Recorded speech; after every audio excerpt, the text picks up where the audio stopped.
Previous episode highlights begin with career panic, truck slander, goat confusion, prison truth, and Jon treating a cup like evidence. The idea of a lifer. What is a lifer anymore? Yeah, and I think Myles Garrett and the trade that happened yesterday really is a metaphor for what's going on with many of us. Going through our careers, been somewhere for 20, 30, 40 years. And, this year is not just a football story. No, it's actually, guys, workplace warning. Dude, hardcore, man. When Keith says workplace warning before the intro, somebody's LinkedIn profile just heard boss music. I don't know if that truck's hardcore. That truck just got reviewed like a restaurant with bad lighting and wet fries. The truck's like, okay, is it kind of a semi-four-wheel deal? And then I get out, look at Gay as a $3 bill. We got the Gay brothers and Jimmy are hanging out too much. You called it. I was going to say it too, but you beat me to the words. Well, see, if I'd gotten out of a big fucking gnarly, diesel truck, I could have pulled that outfit off. Jon is building an outfit defense based entirely on horsepower. Court is now in session. But you get me out of that little fucking Ferry 4x4, you know? Ferry 4x4. You know what I mean? Oh, it's God. It's like you've got to yes, I know you do. Pull it off. If I was a little fucking scrawny fucker, maybe people think I was a $3 bill. So could you imagine a gentleman sitting down for the first time with you and you doing your spiel? The first one of two questions. So Johnny, what are my calories? Oh, your antenna goes up. Oh, what do you mean calories? The second question that goes up to you is, but Johnny, what are my macros? Macros is the question that makes trainers quietly update their cancellation policy. And I know your second antenna goes up. You're like, holy fuck, this guy's actually... What was the answer to the first question, though? Well, but Jon, what are my calories? What's my calories should I be taking? And then what did I say? Then what did I say to that? And you would say, but I need more information.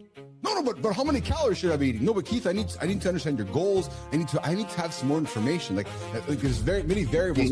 Here's the deal. See, my team keeps those people from getting to me. Jon has bouncers for bad fitness questions. That is success with a clipboard. Is it one fucking goat sucking a cock and the other goat sucking up? Or is everybody sucking cock? Everybody's doing something. Nobody panic, but the show just opened a barn door it cannot legally close. There's three animals there. There's the horse, there's the goat, and there's... I don't know. Horse? They're all goats, aren't they? I think one of them might be... I don't know, but I'm not really... That's the ugliest fucking horse I've ever seen in my life. That horse did not ask to be in the chat, and now it needs a publicist. Wow. So... I want to start the conversation around one word.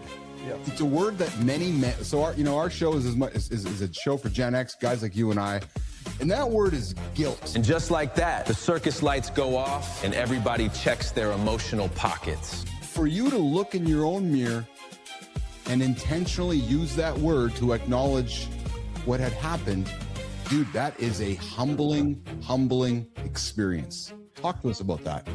So it's humbling, but for me, the real guilt and shame didn't happen until I was in federal prison. So I'd been indicted, I plead guilty for 3 years, I'm waiting to get sentenced to prison.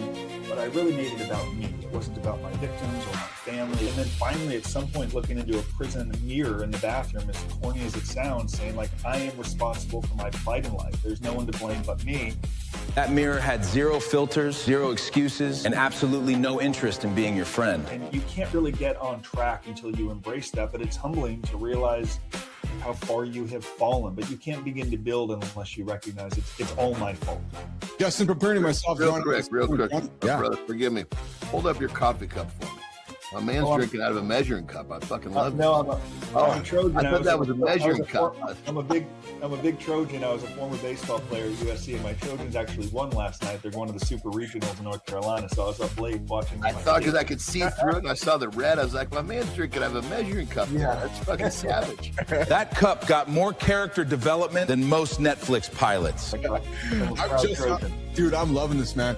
Justin, what does I love what Jon said something so profound 99 people years ago. Michael Santos sent me this great book called The Purple Cow by Seth Godin.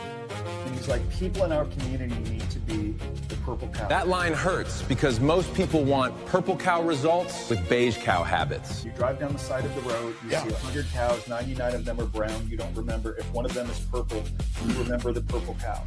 You've got to be the purple cow by going through the system. People think I avoided problems in prison or I had a job. They think compliance or doing the bare minimum is extraordinary and compelling. It is not. To Jon's point, that's what the 99 people do. Yes. How do you stand out? Well, you've got to wake early. You've got to create. That's the only way you get more of what you want. Shorter sentence, earlier release, not working. And brother, forgive me for interrupting. That purple cow, being the purple cow out here, it's the same fucking formula, for Christ's sake. Same formula. Live your life in a way that the other 99% do not. Jon heard purple cow and immediately added sweat, consequences, and a felony-adjacent work ethic. As he called it, the purple cow. Be the purple cow in the field. Because when you live your life in a way that everyone else doesn't, this is going to build the evidence that shows your surroundings, opportunities, people around you, that you are different. And it's not because of what you're saying, it's because of what you're doing. What is shaking nation? Good morning, good morning. Welcome back. We're getting into the morning monologue this morning. Motivation is cheap, but the morning framing that we are creating here every single day is priceless. And I invite you to lean into what I'm going to say next. Yes, there is a big difference. Motivation, listen to me. Motivation says get up. It says grind. Go and win the day. No excuses. Beast mode. Crush it. Want more lessons hiding inside nonsense? Watch the previous episode. Full show is up next, and coffee is not enough. And it's common framing from folks that are inviting you to be motivated.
Newsflash, gentlemen. Your family is not your staff. Your wife is not an employee. Your kids are not underperforming interns. And if you keep walking through the front door like the kitchen has quarterly targets... Don't act shocked when nobody wants to report to you. Yeah. We're going there today. Only on Mornings in the Lab with Keith, Jon, and friends. Good morning, nation. Good morning, good morning, good morning, good morning, good morning, good morning, and welcome back to Mornings in the Lab with Keith, John, and Friends, your live morning show for real talk, motivating content, and big conversations. We got Jimmy on the buttons, we got Kai on the buttons, and of course, we got our very own producer, Neiman, out there making sure the words sound as good as I look this morning. We got Dwayne and Rico doing the fucking arm wrestle for who's going to own the baby boomer token. He is toothless and proud. His name, Matt Roof. Talk John's the bullshit professor. Kai's the shit professor. Brianna, you're always teaching me, man, every single Tuesday. Nation, you will not find this kind of knowledge anywhere on the planet to start your day other than Mornings in the Lab with Keith, John, and Friends.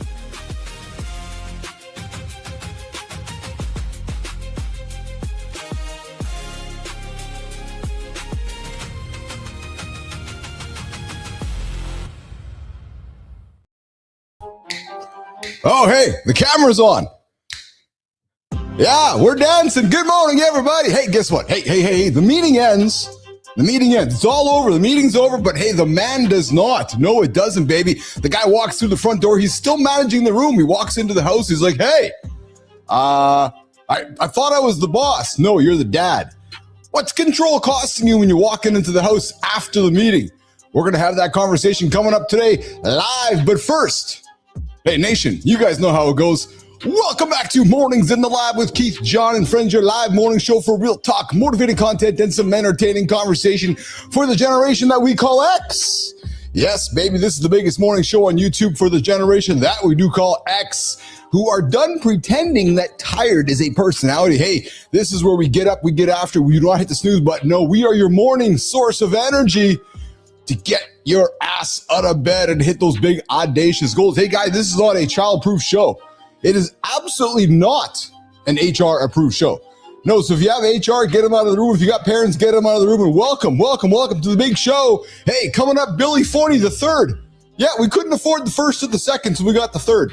Yeah, he was just dabbling around there out of the World Trade Center. He's here today, Billy Forney. He says to us, do you have enough to talk about me? Dude, you may have survived the biggest event in history. I think we've got a few things to talk about. Billy Forney the third's coming up. Like I said, we couldn't afford the first and the second. The third's here today.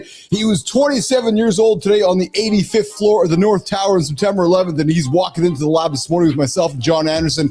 Super excited to have him here in the lab this morning. Hey, guys, have you checked into the show yet today? I know you haven't. Hey, say, where are you coming from? Where are you joining us from? Good morning, Holroyd. Good morning, Sullivan. Good morning, Whitaker. I got the boys in the lab. Hey, you guys hang around. We got Billy Forney joining us here today and a bunch of fun stuff. Oh, we got a bunch of fun stuff. Keith and Johnny going to get into nicotine again today. Oh, yes, we're going to get, hey, Whitaker, I got a shower hack for you today. Yeah, I got it. The nation, men, I got the ultimate shower hack for you today. Oh, yeah. So listen, guys, you're going to want to tune in when Anderson gets here because I got to show Johnny, here's how I showered today. Yeah, so true story. Jimmy was sending me some pictures. You guys know producer Jimmy on the buttons, eh? Jimmy was like, hey, Keith, here's how we shower in the Philippines. I'm like, really? He's like, yes. So he sent me some drawings. So Jimmy's a graphic artist. You guys don't know besides here. So Jimmy graphically made this little thing for us. So I'm going to show you guys later today how to shower. Yeah, new shower hacks from our boy Jimmy. And hey, you guys hear the news coming out of Serena Williams' camp. She's getting back into not the ring. No, not the basketball court, the tennis court. Serena Williams is back. Holy smokes, man. What is she, 700 years old? I'm looking forward to having that conversation. And hey, the Pentagon continues to release those UFO files. Oh, maybe Billy 43 is an alien. Maybe it was an alien UFO that flew into the Trade Center tower. I don't know. We're going to talk about that coming up today as well in the big show. We got an epic spot. We got a WTF is this, and we got a clip from our boy Good Time. Yeah, we sure do. And guys, I don't want to get into any conspiracy bullshit here, but I'm a curious man. You guys know I'm a curious man. The other C word. They are building like this, the world's largest ship. Yeah, it's like a mile long. So I don't know. They're building a big building underneath the White House that they're suggesting it's got a hospital, it's got a military plant, it's got a gold dome on it. A bunch of the administration folks are buying houses on islands around the world. And then they're building this big fucking long ship for people to live on. Is there something coming in the next few years that nobody's telling us about? Just asking the question. We have to wonder, like, is there something happening? That the administration is just not telling. We got UFOs. We got people buying islands. We got this big ship that we're going to just stick a bunch of humans on. We got Peter Thiel buying a house down in the southern hemisphere. I don't know. Just asking the questions that I'm paid the big bucks to ask. Yeah, you know how it works. Hey, coming up today as well, bottom of the second hour, I got a monologue you guys want to stick around for. It's exactly it, Dwayne. The day after, you got to ask the questions. You have to, because it just makes me curious. 100%. Hey, coming up in a few minutes, John Anderson is here as well. And Cheryl Whitaker is going to join me at the top. She'll going to come in here after her show. Cheryl's dropping here in 20 minutes. It starts with Joy with Cheryl Whitaker. She'll be with me on the second hour. We're going to riffle off some, we're going to get into the feed again today. And, Keith and Cheryl might get a little bit of banter about starting a business. Here's the thing. Here's the fucking thing. I got to tell you guys right now. Straight up, ears up, nation.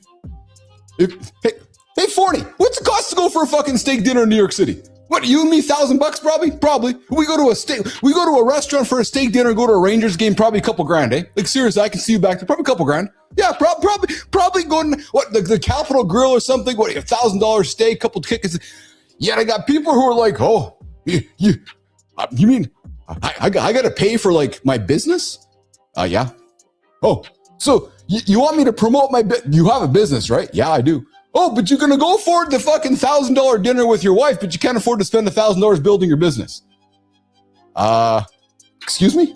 So $33 a day is $1,000 a month. Yeah, some people, I can't afford $1,000. Oh, but you can afford to go to the Rangers game and go park downtown Manhattan and have some dinner with your wife. That's all right. Yeah, priorities. And to all my folks that are entrepreneurs out there, solopreneurs with the digital businesses, I'm going to invite you to think about that pizza restaurant you're owning that you're just driving by when you're going over for dinner with your family wondering why you got no business coming in.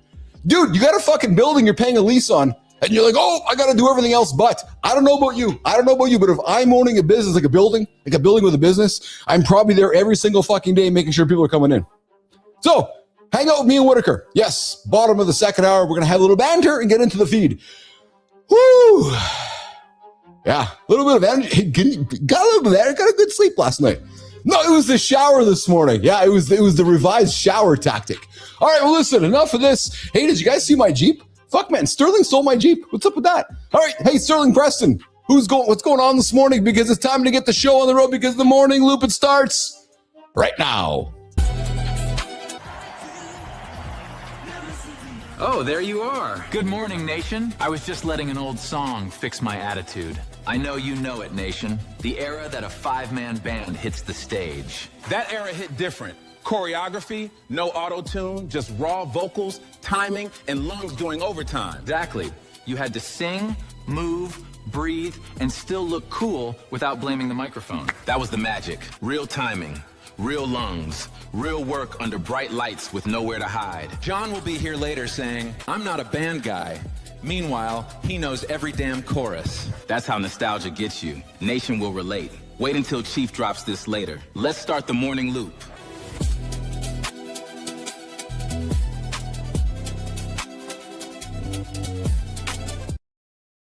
No, you go like this. Yeah, it's like that. It's like, or you can do the Axl. Hey, you guys see Axl Rose lately? The guy's like 900 years old. Yeah, they're still on the Lose Your Illusion tour. Yeah, it's a true story. They started that tour 8 years ago, still on it. Yeah, and Axl looks the exact same way. And he's still doing his weaving bob. And then he gets off stage and you're like, oh, there's Grandpa over there.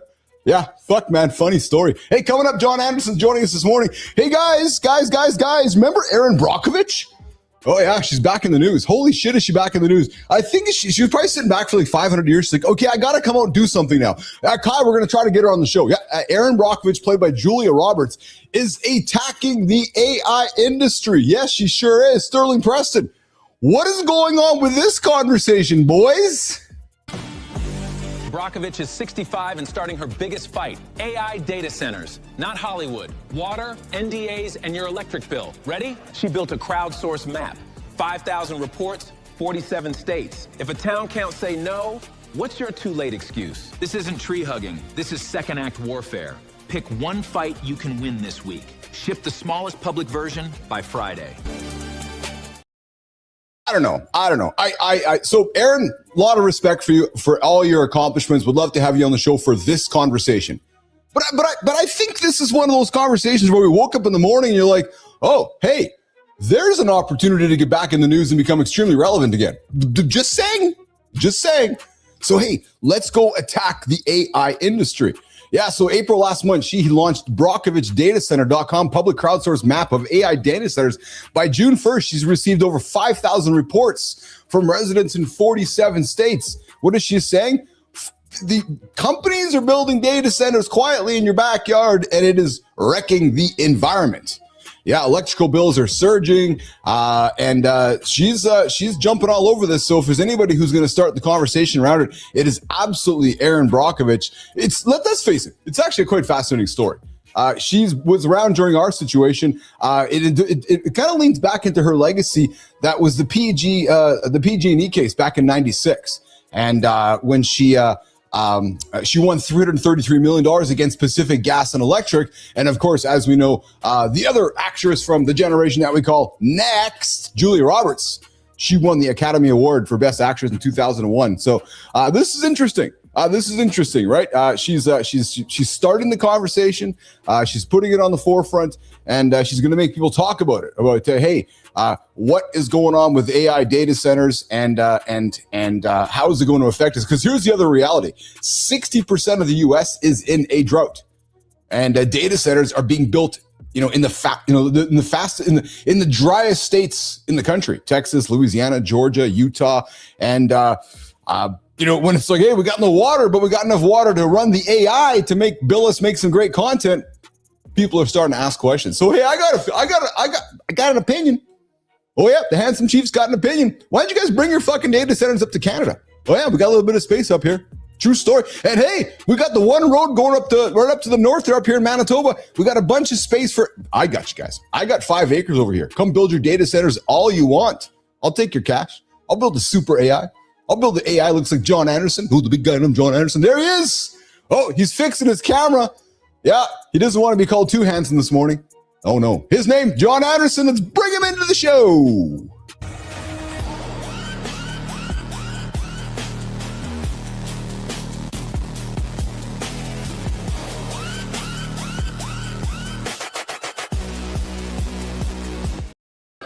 The old Evel Knievel bike. I love it. I love it, man. Evel Knievel on the bike this morning. What is going on, brother, with the red hat today? I was a fucking huge Evel Knievel fan. Oh, me too, man. Me too. Hey, shit, are you kidding me? A fucking guy that goes around the world, jumps his motorcycle, every kid's dream.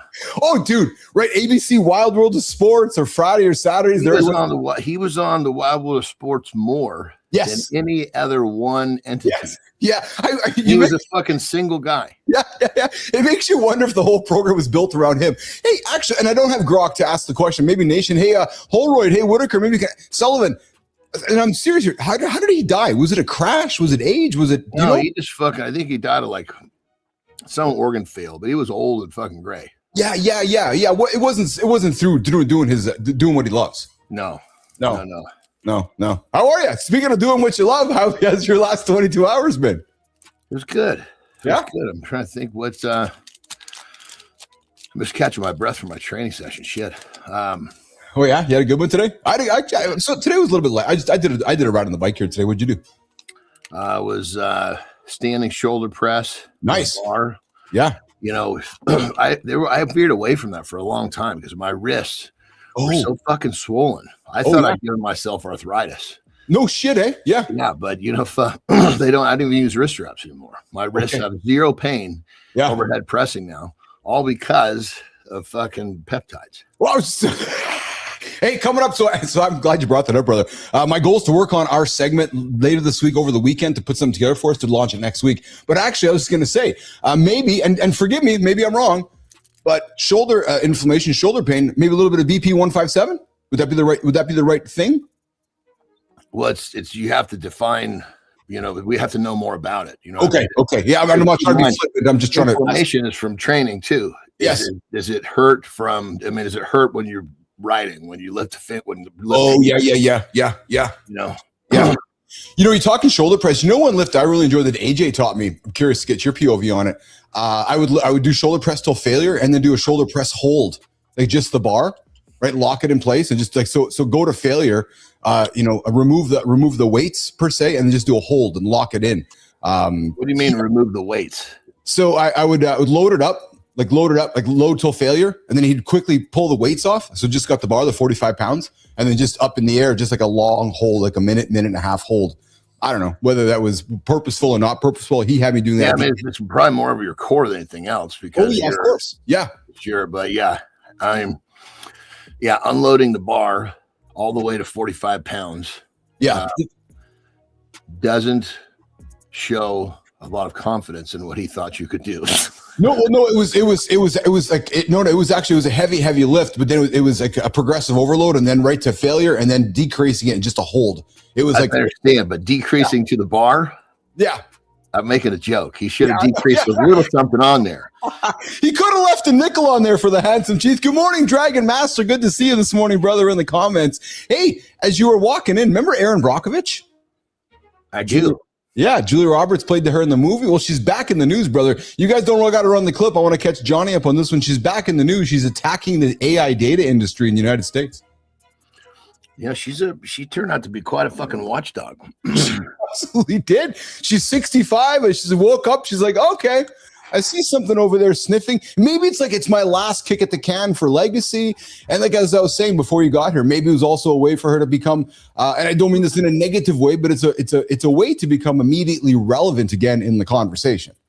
AI data centers are top of the mind for a lot of folks in these rural communities in the United States. And then you got Erin going, hey, I'm going to be the hero over here. So maybe Erin Brockovich, too, played by 85-year-old Julia Roberts, is coming in the future, John. Some people, Terry gets in this, not that level. She just gets on these fucking crusades. Yeah. I swear to God, over the last 2 weeks, she fucking gets this. She at the very, when she basically watches TikTok and what she does is she finds these really cool little things like people that are saying meaningful shit. And then she'll send that into our family group text at night. Everybody wakes up to a video. Like the one this morning was a guy talking about, when you find your purpose, life's not such a struggle. Yes. That was the message. Really cool. Yeah. Well, and she's doing all this shit. She's fucking clicking these fucking buy this, buy that. So she bought this, we got this party coming up. So she fucking buys that for like $17 fucking buys these fucking floaties for the pool or the boat. Yes. And they come and she's like, this is ridiculous. I said, honey, you fucking put it on TikTok for God's sake. What did you think? She said, she said, I'm going to return it. And then they go to fucking return it. It won't fucking return. Right. Yes. So then she's fucking like on some chat with fucking TikTok. And I'm like, woman, do you realize these people have already won? Even if you get your money back, you know how many fucking hours of your life you've given to this $17? Hijacked her brain for She's more. Like, it's not about the money. What the fuck's it about? The floaties? Dude, I got a similar wife. She'll get onto something. So a couple nights ago, all of a sudden it was like, hey, you ever thought about getting the house checked for radon? I'm like, what? Like, what? Like, just Johnny, out of the blue. I'm like, what? What the fuck is radon? That's. Well, she's like, well, apparently it's a leading cause of lung cancer. I'm like, I'm actually not too concerned about lung cancer or radon right now. Like in the moment of priorities in my life in this second, but then Johnny became a big, because I know she found it on TikTok or something, and then it just hijacks the brain, and then I'm like, oh my God. You know what the response to that is? Yes. No. Have you ever thought about getting the house checked for radon? No, don't, John. The response is, go call Terry. You guys can have the conversation, and Keith and John will go ignore you guys. No, I don't need somebody fueling this fucking fire in my house, dude. You leave that shit alone. See, my stuff is easy. It doesn't require me. Coming up, brother. We got Billy. He knows better than that. Don't fucking include me in these crusades. Hey, coming up, Johnny, Billy Forney the third. We couldn't afford the first or the second. The guy escaped the 85th floor of the North Tower on September 11th. Dude, I'm looking forward to this conversation, man, because, I know a few folks that went through that horrific, incident in history. Well, we got him coming up here this morning. He's hanging out in the lab with us this morning. Looking forward to bringing Billy Forney in. Oh, and Johnny, we've talked about counting the Johnnies in the shower. Well, I'm progressing. I'm progressing. So Jimmy sketched up. Let go of your fucking cock when you're doing it. Well, well, not really, but Jesus, he can't even say no. You hear that, people? He should have immediately said no. Is what he should have done. Dragon Master says John is fucking awesome. Well, Nation, you guys gonna have to get your eyes on the screen for this one. Jimmy sketched us up a new way to shower. Yeah, he sure did, Johnny. And I tried it. A 1923 water cure diagram is going viral, basically showering like a human pretzel. It's funny, but also, why did anyone think this worked? It traces back to Lust, early naturopathy guy, selling hydrotherapy in awkward positions. Old school biohacking with zero dignity. The joke isn't just the pose, it's the pattern. Every era has optimized your health hacks. Question is, what modern stuff will look insane in 2026? So, Johnny, it might be a wise way to shower. This morning. Is that the marble fucking floors in my showers would not feel that's awfully cold on my back. When I saw that image, I was like, Jimmy, are you at work there? What are you doing, brother? I was like, what is going on with that? What the fuck? What does it say? What does it say? Shower lower abdomen in thighs. Thighs and pelvic region for a long time. Turn over and shower all of back from neck to heels thoroughly. It's actually bathing instructions, Anderson, from the 20s. Yeah, it's fucking crazy, dude. I went on this I don't know why I go on these kicks at night where I watch shit that it soothes me. So watching this fucking kick on basically, I guess it would have been, I don't remember where it was, but probably the 20s. It was on the Cowboys. Oh, right? Yes. The water was so fucking scarce. Yes. These motherfuckers might bathe. There's no such thing as shower at that point. Maybe bathe a few times a year. Dude, yeah. I mean, if they ever found like a fucking a lake or a stream, they would get in. But I mean, the actual I'm gonna take a bath. Can you imagine fucking how you would feel after months of being out in the cow doing a cattle drive where there's no fucking water and you haven't bathed? I will tell you this, man. When Lauren and I climbed Kilimanjaro, it was 9 days without bathing and showering. And I got to tell you, man, it was fucking gross by the time I got back to the shower and back to like civilization and shitting in a paint can, like literally a paint can that we're in a brand new relationship. Like, okay, your turn to go for a shit, my turn to go for a shit. And it was an interesting experience. Like no shower, 9 days. What's a good way to break down the barriers? Oh, Johnny did it ever. Like I'm telling you, you want to go learn quickly from your partner, go on a trip and go shit in a paint can. Yeah, it would be hard, but when you barely know someone, have a fucking smell of the brand that quickly. Smell their brand. You know what I mean? Because once you love them, their brand is okay. But fuck, I don't really like you that much yet. Maybe that's why I'm so in love with her, is because we spent so much time shitting in a paint can. Hey, brother, Serena Williams is coming back, man. Jimmy, you got a clip for this one? Williams is back at 44. Queen's Club doubles wildcard weeks before Wimbledon. Not a nostalgia tour. This is a real can greatness reboot test. She's starting June 8 in London, partnering teen phenom Mboko. Wimbledon wildcards drop June 17, so the speculation meter is basically melting. If Williams can return after 4 years, your I'm too old excuse just got benched. Question is, comeback story or reality check? You think she's a savage like I do, and you know what? She's 44, and she's apparently going to come back and hit it all, Wimbledon and it all. So it's either going to be. Yeah, brother, look what Tom Brady did. I know. I fucking think it's awesome, man. So I'll go here with you too. I'm going to suggest to you, this is the new world we're living in with peptides and biological stuff, and our human bodies doing more than ever. We're seeing athletes perform and age better than ever. I predict, Johnny. There's a little bit of a difference of this, though, brother, because like. Football, he's the brain. Yes. He's not fucking running a sweep. No, 100%. He's not sitting in the pocket, reading the defense. Boom. Yeah. He was able to adjust his play where he wasn't fucking running with the ball much. There's no way that Serena can all say, I'm not going to run. Yeah. Oh, you're absolutely correct. That's why I think it's fascinating, my friend. It's actually really interesting to see. There's nowhere to fucking hide in a tennis match. Yeah. Well, you're bang on, right? So you know, it's like, okay, so how is she going to perform against somebody younger, right? And is she going to be able to keep up? I think it's actually quite awesome because what I'm asking myself is, are we going to see some more aging athletes? You know, are you know, because of how we're already seeing people, they're Yes. already competing into much later. 100%. Yeah. So it's the trend is already happening. Like in the hockey world here, Johnny, up here in Winnipeg, Mark Scheifele, our centerman, like he's in his mid 30s now. He had his best year last year as a hockey player. That rarely happens. To your point, as they're getting better, they're getting stronger, smarter. I think using the tools around us, like peptides and so forth, there's more information and knowledge. I think we're going to see. I think the biggest part, honestly, I agree with everything you're saying, but I think from only because I was a guy who really lengthened my career. Yes. And there was a few guys who did the same thing, and we all were doing the same thing behind closed doors. Yes. Which was we were not fucking up. Well, 100%. Just because do it. If you've got to take out these behaviors that are going to fucking wear you out quickly.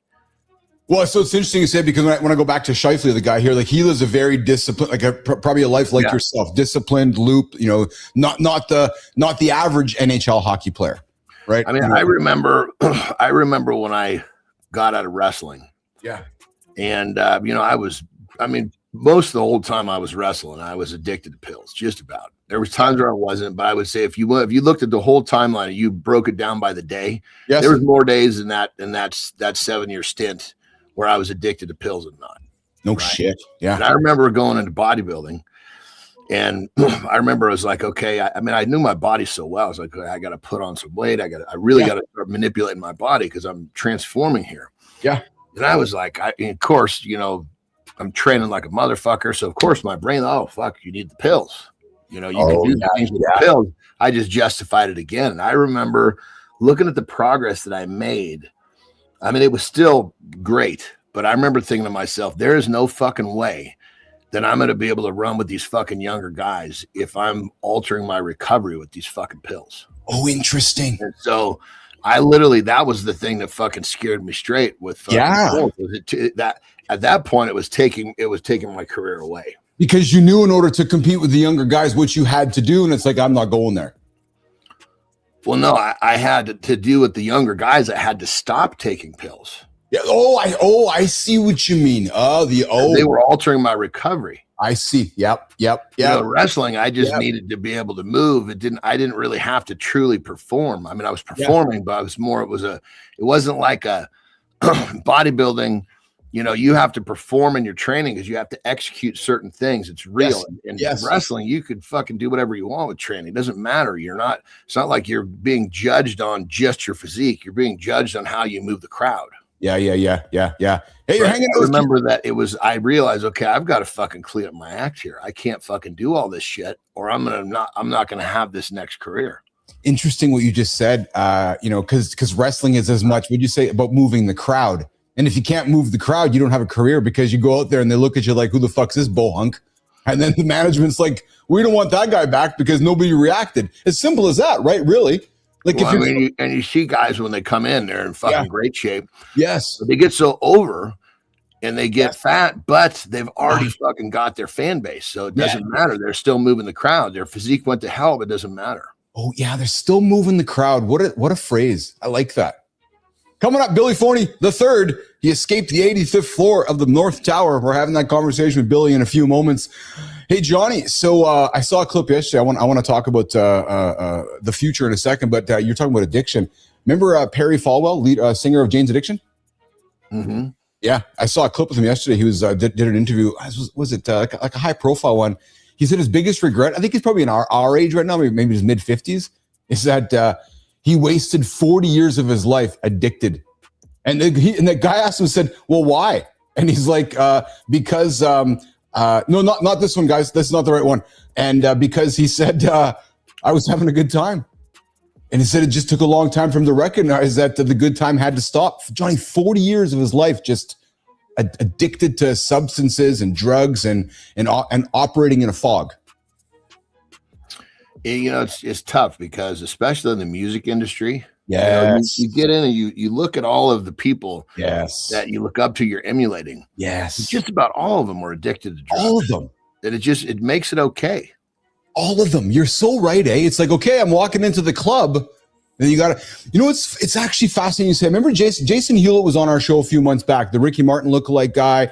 He now has a show on our network. And I remember him telling me after he was invited to do a big gig. A guy who owns a big casino in Vegas said, "Hey, I want to put your name up on the marquee. We'll make it to the Ricky Martin Theater, and you're going to be the man." Went talked to his wife and exactly said what he said.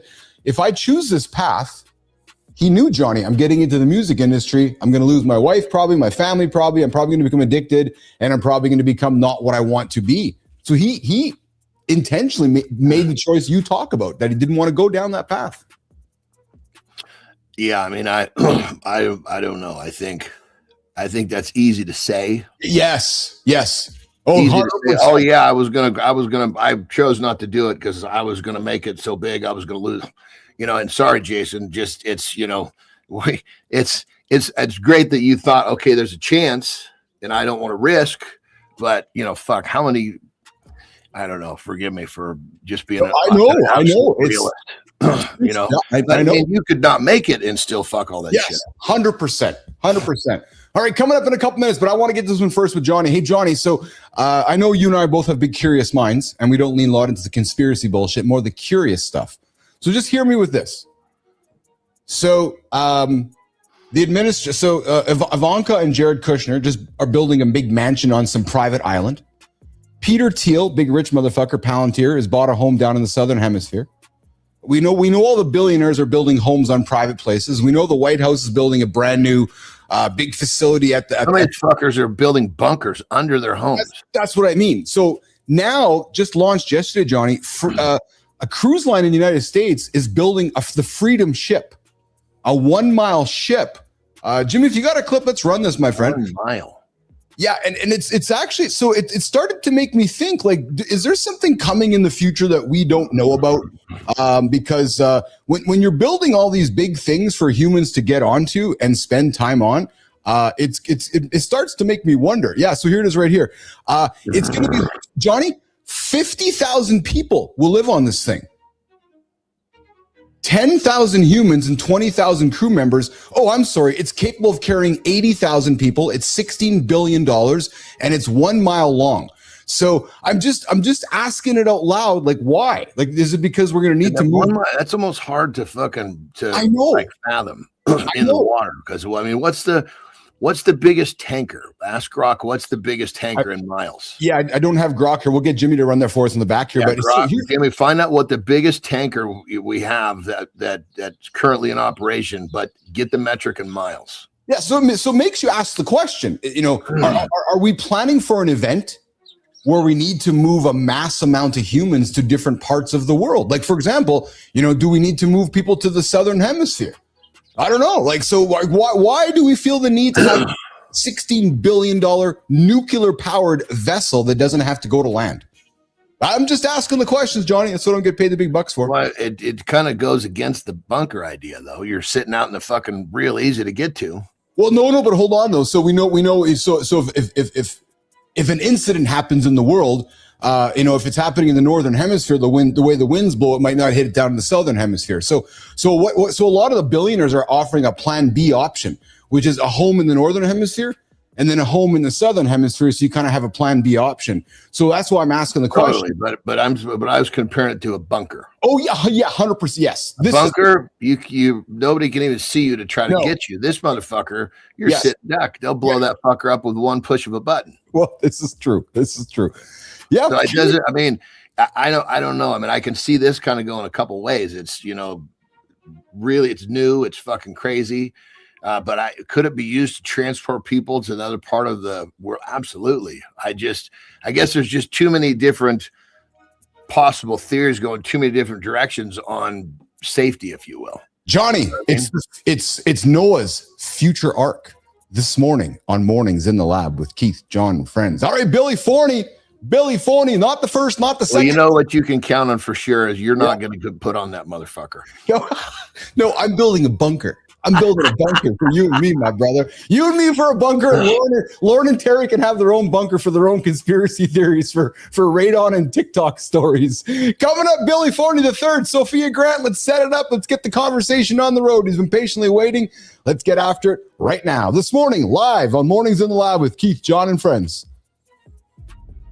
Most people think chaos announces itself. Sometimes it starts as an ordinary morning at an ordinary desk. You answer emails, you think about lunch, you trust the floor beneath you without ever thinking about it. Then 1 second rewrites everything. The room moves, the plan disappears. Your body understands before your mind does. Billy Forney III was 27, working on the 85th floor of the North Tower. Impact threw him from his chair. After that, there was no strategy deck. There was only the stairwell. He started down 85 flights with strangers, smoke, confusion, and a question nobody could fully answer yet. Somewhere in that descent, he helped a barefoot woman keep moving when every step mattered. That detail stays with you. In the middle of survival, he still noticed another person. Then the South Tower fell. Billy was caught underground in the collapse chaos and still found his way out. Everyone from his office survived. Billy walked home through Manhattan, carrying a story that would not leave quietly. For a while, guilt made him stop telling it. Later, misinformation made silence feel like the wrong answer. So listen closely today. This is about staying clear when certainty disappears and staying human when fear takes the room. Billy, thanks for coming to the big show. Let's have fun today.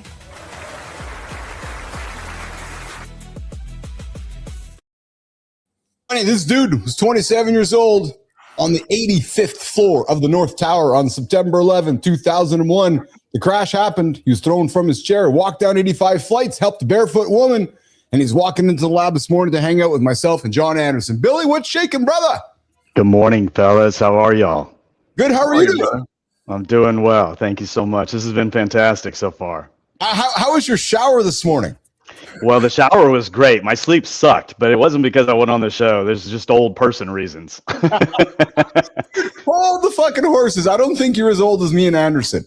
Oh, we'll see. I'm 54. All right, you beat me.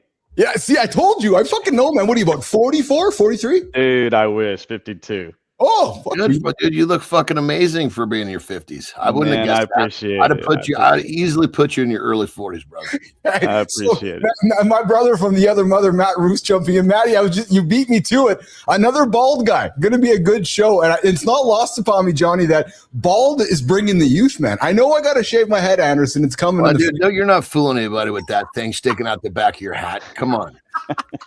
Billy, man, dude, I was excited to have you on the show here today for a number of reasons, and obviously the one that brought you here when we were doing the research was the horrific situation that happened back on September 11, 2011. But before we go there, let's talk about Billy today. Where are you today? What's your career looking like today? Because a lot has happened in 1,000 years, but let's start today and let's then go backwards. So where are you at today, brother? So currently I am here in Houston, Texas. Yeah. I am a I'm a financial strategist, which means that I can do a lot of different things with businesses with my focus on small and medium-sized businesses. Yeah. Anything from bookkeeping to fractional CFO work to just being a sounding board for founders and CEOs. Oh, yeah. So who's your target customer for the most part? Is it small, medium business? It's small, medium businesses, anywhere from $2 million of top line sales up to $50 million of top line sales. Dude, that fucking range between $1 million and $3 million is fucking hard to get through. God damn it. It is so hard. It is so hard. In fact, so many people they call me and they're like, I'm struggling. I did so well. I got from like $400,000 up to $2 million, and now I don't know where to go. I don't know how to do it. Well, you know what I found, brother? Because I've had multiple 7-figure business. So I've got to that 7-figure. I'm fuck, this is great. Here comes the momentum. Well, what ended up happening is I realized to get through that fucking sticking point, I need to not bring on more fucking personnel. I need to be able to scale with the people I have, because then I'm not fucking cranking up my overhead. I got to make that shit more efficient. Once I break through there, then I can start to open up with more personnel. Absolutely. I think that's the beauty of, and we don't need to necessarily dive into this right now, the AI boom. a lot of people worry that AI is going to take over jobs. I'm sure there's some jobs that are going to be taken over. In my mind, AI is such a wonderful tool to do exactly what you just said. How can you take somebody who's making, let's just say, for throwing out numbers, $50,000 a year for the company, take them to 100, 200, 300, $500,000 a year for the company? And I think tools like AI that are coming out is going to help companies do that. You're exactly right. Yeah. Systems and processes. Keith actually was showing one of my guys how to use an agent. Mm-hmm. And fuck, it's like he's got a whole bunch of people under him, but he doesn't. It's fucking $300 a month. Right. Right. Yeah. I can take that bump to the overhead, no fucking problem. Well, yeah, and you don't have the human stuff either. Right? We love our humans, but you don't have sick pay, you don't have benefits, you don't have all the stuff. You're just paying something to get the job done. And Billy, it's actually quite fascinating because I think we're going to see a change in business, which is you're paying for direct result. There's no ambiguity in it all. And what I find when you're working with an agent, Billy, it's like it's a path from A to B. With a human, there's a bunch of noise in the middle. Yeah. Right. And that noise sometimes doesn't get the job done. Like the job's not done. Well, it is done. No, it's not done. And it's fascinating because it's an entirely new way to look at productivity. Billy. It really is. I agree. I mean, just the simple aspect of seeing an email, contemplating the response and crafting it. Yeah. If you can minimize that time, I mean, that's a simple agent build, but it's amazing what it can do for your productivity. You get the and look, it's not like every email or text message or whatever Grok or or Claude or any of the LLMs out there. It's not that they take you from 0 to 100%. It gets you 80% of the way there. You can use your own brain to figure out the last 20% and hit it. That's it.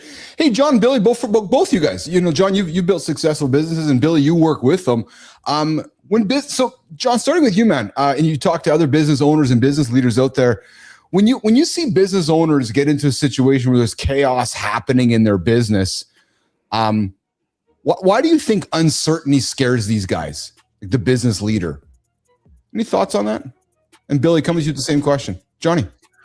It was a pretty fucking broad question. Jesus yeah, no, Christ. but there's chaos happening, and but it links back, Johnny, to but I can't get over that $2 or $3 million hump, right? There's chaos. Is it because there's a lot of first thing I'm going to say to almost every business owner is let's fucking look at you. You lack a system. Are you? Because if you're not fucking if you're not taking care of yourself, you're not sharp. You're not this. Are you your controllables are right here. Bingo. You take care of those controllables. Let me know what happens. Yes. Then we'll have another conversation. But you got to start with a foundation. You can't be a fucking sloppy shit, no focus, no energy, and expect that your shit is going to grow. Yeah, I was hoping you were going to go there with that. Billy, what are your thoughts on that? Same thing? No, I echo what Jon said. I think that the most important thing is the founder, is the one who really came up with the idea. Usually, what happens is they are so involved in the business that they wrap everything into their own brain, and they get into their own fog. Yeah. And so what happens is it's like, okay, I want to grow the business. Do I hire people? Well, but they're not going to be as good as me. So I'm just going to keep doing it myself. And that works against them. Right. So because they went into the whole thing with the premise, they created themselves a job and they can't escape that whole idea. Mm-hmm. That's exactly right. Yeah. That's right. And then once they, the old adage, right? You need to bring somebody, take a founder and get them out of the business so they can work on the business. Right. And that is a big deal because it comes back to my comment earlier and systems and processes are huge. And if you can take yourself out and worry about like, what are we doing at just a foundational level? How can I train my people better to do their job more efficiently, more effectively, to make more money for the business, to really just improve their own lives? Because that's where Jon says it's all about you. It is. It's all about the founder, and then that trickles down to each employee, because then it becomes more about their own universe. He's got to create the culture. Yes, exactly. Culture is number one, the biggest pillar. The biggest pillar in business is culture. Dude, when other people come into our world, like we hired an outside contractor, like we had some people come in to do some web development. And my fucking team was like, what is wrong with these fuckers? Jesus Christ. The amount of time that's being wasted here. And I was like, I fucking get it. I'm frustrated too, but we're not here to change them. They're not a part of us. Let's just get what we need and fucking go. Right. Yeah. So, Billy, John, and Keith here on Mornings Alive with Keith, John, and friends here. Oh, looks like I'm in the wrong situation here. Hey, guys, Billy, did you grow up being an NSYNC fan? Oh, I mean, God. I listened to NSYNC, but no, not really. Thank you. He wasn't a fucking Backstreet Boys fan either, you fucking weirdo. Hey, Kai, you got something for me? So Keith and John love to have some fun with our favorite band. Our favorite band. No. Don't include me in this shit, you fucking weirdo. That's your and Bobo's favorite. So see, here's the thing, brother. When he was a kid, nobody would fucking play with him at school. And then what his dad went is, and forgive me for being a little bit straightforward. His dad went and got him kind of I guess an adult retarded fellow to come be his buddy, and that's his influence. I swear to God. And they did a lot more than watch fucking NSYNC too. Let me tell you. So I found this clip.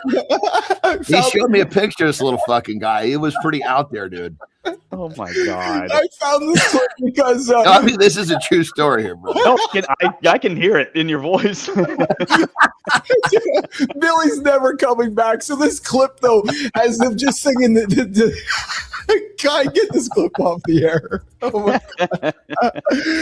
Oh, good morning, Ross. Good morning, bullshit professor John Petrocelli in the comments. I love it. So Billy, let's go to some horrific times in life. Let's go to September 10th. Yeah. The night before, you're just living a normal life. You're 20. No idea what's happening in the morning, baby. Yeah, you're 27 years old. You're just you're a nice young man doing your thing. Going through life, and you get up in the morning and go to work. Let's talk about that morning. Let's talk about the night before in the morning, brother. Let's talk about it.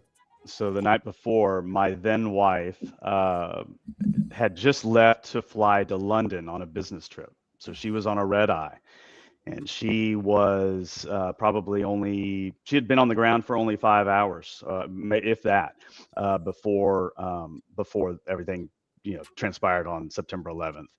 For me, it was a normal day. I mean, I got up, got on the 3-9 on the west side, and took my train down to the World Trade Center. Got out, made a deposit at a Chase ATM underneath 2 World Trade Center. Yeah, and made my way up to my office on the 85th floor of the North Tower, which we call these North Tower, 1 World Trade Center. It was for everybody's perspective. Yes. It was the first tower to be hit. Let me just ask you a question, because I don't know, so I'm assuming others don't know. You're 85th floor. What was the top? So how far up the building were you? Great question. Those were 110-story towers. So you were above halfway. Oh yes. He was above the crash. You were above where the plane hit. No. Oh, wow. So in my building, when the plane struck, it struck between 93 and 99. So right above us. Fuck me. I mean, if you were above it, you'd be pretty difficult to get out of there, I would have thought. He's not here today. Yeah, I'm not here today. 100. They estimate that 100% of the people above the strike zone, the impact zone. I mean, heat rises. Can you imagine the fucking flames coming up in that building? Holy shit.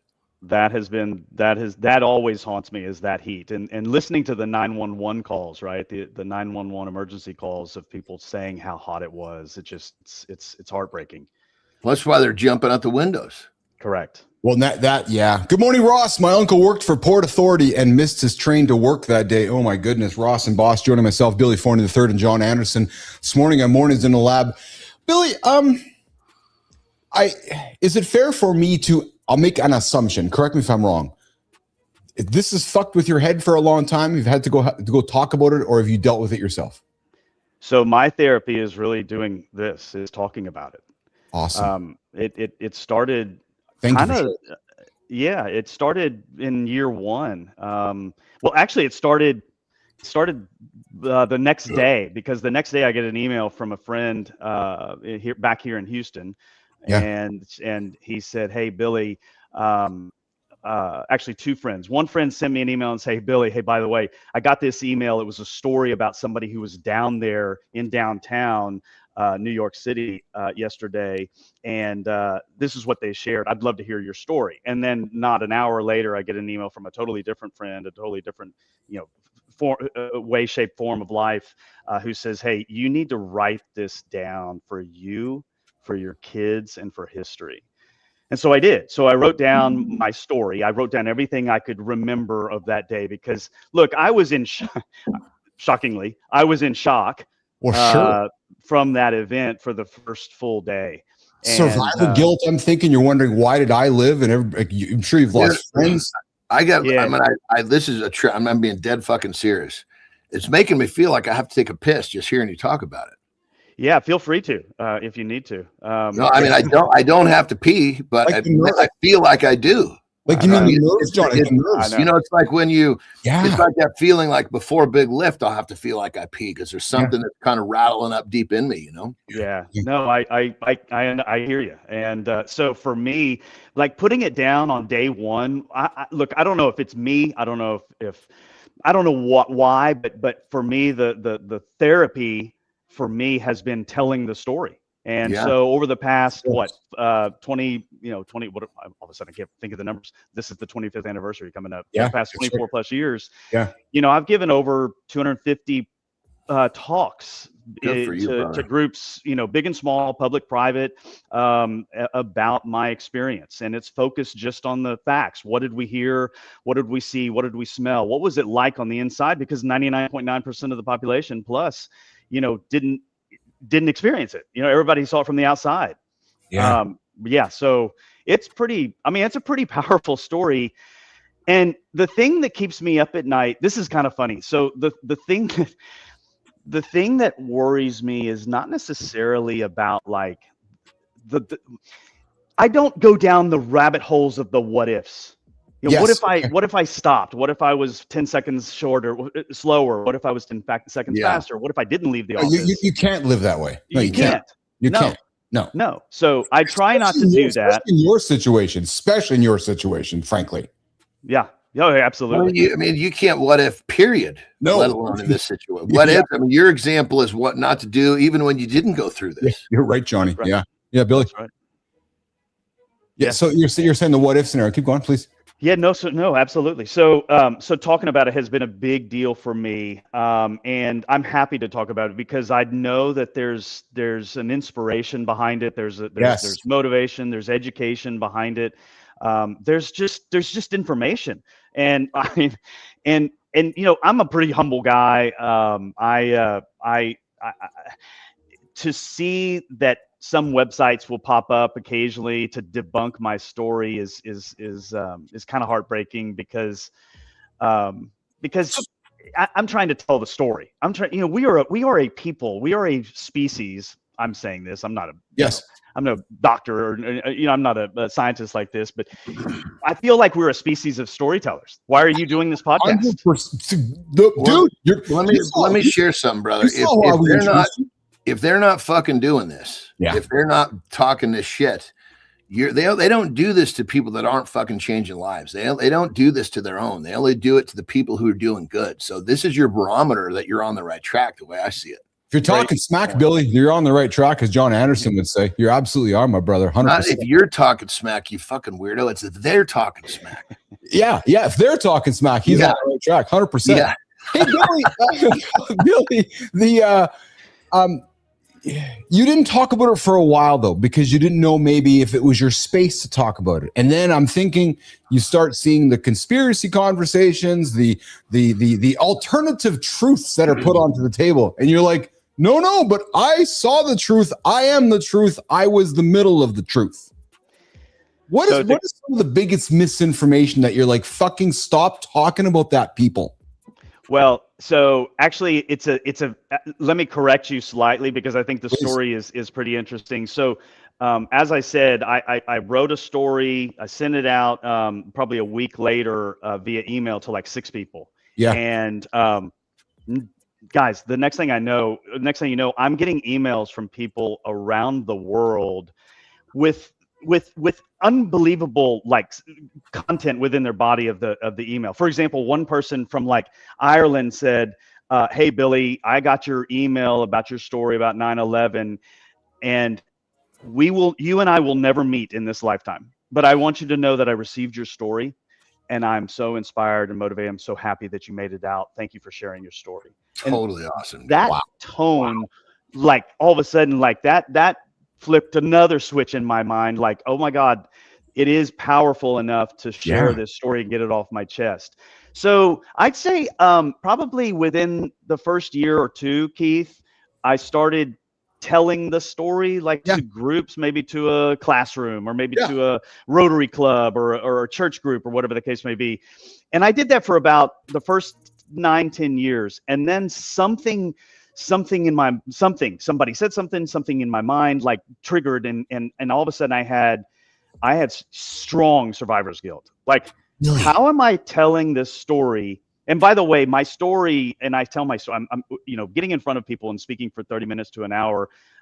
It's not all doom and gloom. I add a little bit of comedy, a little bit of humor, because when you think back at some of the things I did or said or saw and whatever acted on, there was some humor involved. I know it was a tragic event, but I had this strong survivor's guilt. Like, I'm stepping on people's graves telling this story.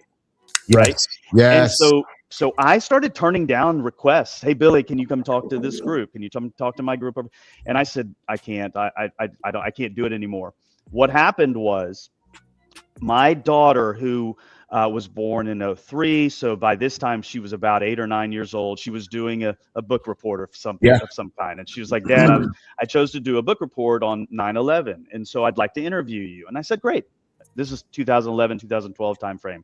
And so she said, look, this is what I've found on the web so far. And I said, okay, let's take a look. And I was blown away. I was blown away by the amount of misinformation, conspiracy theories at that time that were blowing up. And like I referenced earlier, I even found a website that was built to debunk my story, line by line. Somebody took my story that was in print and ripped it apart, right? And so that right there, like, reinvigorated me immediately to say, I'm telling this story. I'm going back out there. Screw this. Brother, you know what I see here is you hit it on the head. Your therapy is talking about it, and it's helping other people. That's the therapy. 100%. I love that. 100%. I mean, when you're making a difference, it's when we all, anytime we have a chance as a human being to affect someone else in a positive way, it's a fucking gift. Yeah, your life has been your life took you on a path where you just are receiving gift after. Granted, you had to go through a horrific experience to have this opportunity, but now you've got a life ahead of you of positively altering people. And I mean, how could that not be therapy? Yeah, I appreciate that. You're right. Having an awesome conversation with myself, John Anderson, and our guest, Billy Forney III. Hey, Billy, we had you for 30. We got a lifestyle tip and resetting hour too. Can you stick around a little longer with us? Absolutely. Awesome. Let's do that. I'd like to bring you back and get into conversation about, hey, so, here it is. Why men who lead teams fall apart. So, Billy, those guys are in the office leading. They go home and all of a sudden their family's falling apart, divorce, business failure. And want to have a little bit of that conversation. I know you've been on a journey in life. I have as well. So we can share some of that. So, some words for our very own Dr. John Petrocelli. He's a bullshit professor in the Carolinas, legitimate bullshit professor, solid dude. At a university, legitimate. Yeah, 100%. He's like, thank you, Billy, for fighting the good fight against bullshit. And I know that I can guarantee you Petro's ears would have perked up when he's like, hey, that dude's fighting that conspiracy shit. So good on you, Billy, for doing that. And you guys should connect over on LinkedIn. All right, so Billy, stick around for a couple minutes. We're going to do a lifestyle tip with Anderson, reset hour 2, and come back on Mornings in the Lab. And the conversation with myself, Billy, and John this morning on Mornings in the Lab with Keith, John, and friends.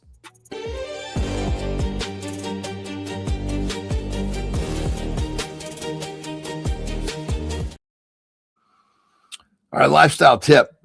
Yeah, I would be absolutely fucking silly if I didn't use this opportunity to take a bite off this amazing conversation we're having with this amazing guest, Billy, who lived through a horrific situation. And that's what I'm getting at. he went through this really, really horrific situation, which has now given him, I guess you could call it almost a life of fulfillment, changing lives. So if you think for a minute that when life serves you up, something that fucks you up is not a gift, you're just looking at this shit wrong. Turn the coin over. Forget the pity party. The hardest things in life, the most challenging things in life give us the biggest rewards. And when you look at this perspective, you welcome the stuff that's coming out. It's going to hurt, but you also understand that there's a gift. And more importantly, there's a better version of you when you get past whatever challenge was put in front of you. So again, I make these lifestyle tips trying to get you guys to think, asking yourself some questions.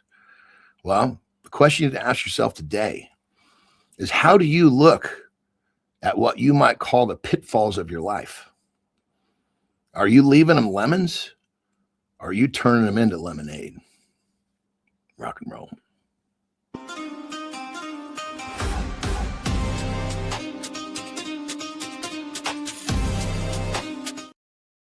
Welcome back to Mornings in the Lab with Keith, Jon, and friends. The big show for the generation that we call X, for the men and the women who are tired of being productive everywhere except the places that matter most. And we are here to help you get up, get after it, and not hit the snooze button. Live every single day, Monday through Friday. We kick it off with Maddie Roof, 7:30 Eastern time, right here in the Mornings in the Lab, live Authority Network. We are having an amazing conversation with Billy Forney III, survived September 11th. He is here to talk about it this morning.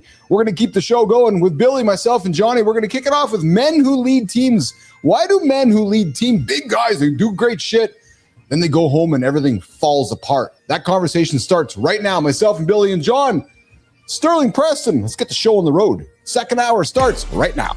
You run meetings like a weapon. You hit targets. Then you get home and suddenly you're either a dictator or invisible. That's the CEO illusion, thinking your family needs management. But control doesn't create safety. It creates distance. And distance isn't neutral. It charges interest. Trust drops, connection dries up, intimacy dies. You can't KPI your way back. Most guys hide behind results. I provide. But provision isn't presence. When was the last time you asked for feedback and stayed open? You need a buffer zone. Transition your nervous system. Don't bring boardroom adrenaline into bedtime stories. Reset before you enter. Leadership at home is regulation, humility, and warmth. Same strength, different expression. Let's break down the pivot that saves marriages.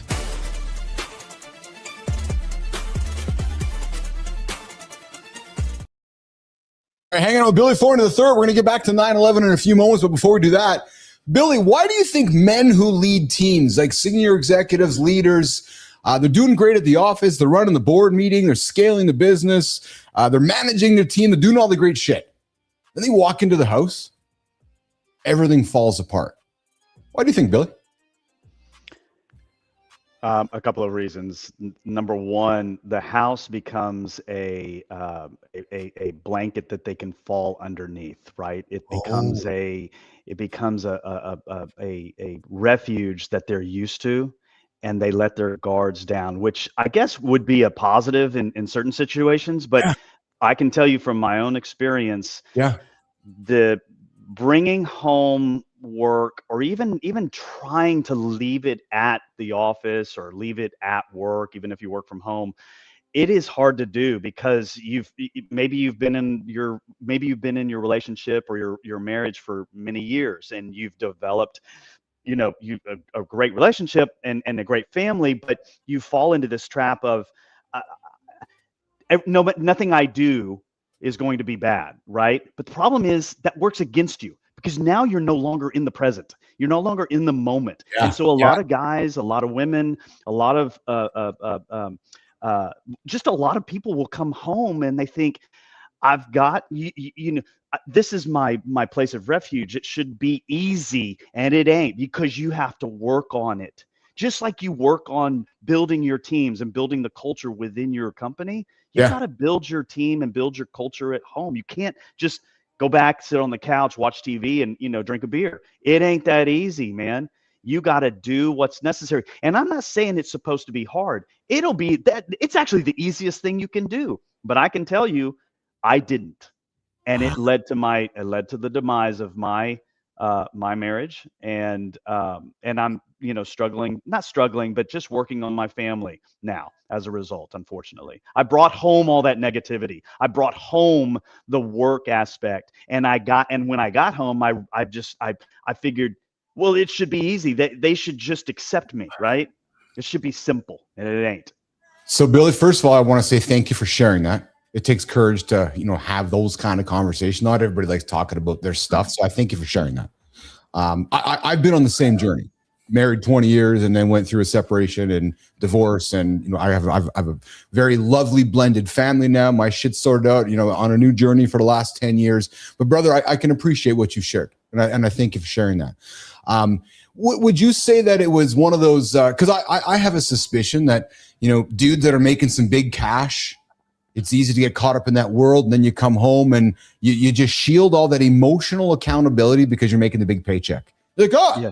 I don't need to come home and be like emotional John or emotional Billy because I can just cut the visa all the time. You know what I'm talking about, Johnny? Guys like that are just pulling out the credit card, not really connected. Because for sure. I mean, you have to. I mean, especially for a guy that's never really made any big bucks. Once they make the big bucks, they think that'll cure the problem. Yes. They don't really care about the fucking cars and the vacation houses. What they want is your attention. Yes. Yeah. Yes, John. On that level, it's like you quickly realize, okay, let's fucking redefine success here. Jesus Christ. One thing when I was fucking struggling and I came home and I was fucking wiped out because I was trying to feed everybody.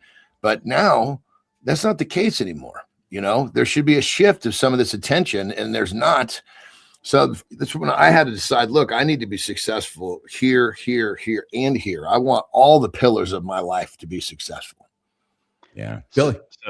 So I'll just add to it, John. Like I use the word transactional. I use the word and of course emotional, right? And you hit it perfectly. You hit it perfectly, which is how do you grab their attention? You grab their attention emotionally. And I say there, I'm talking about your significant yes. Right? So you can't be transactional. You can't get home and think, oh, I'm going to take the trash out.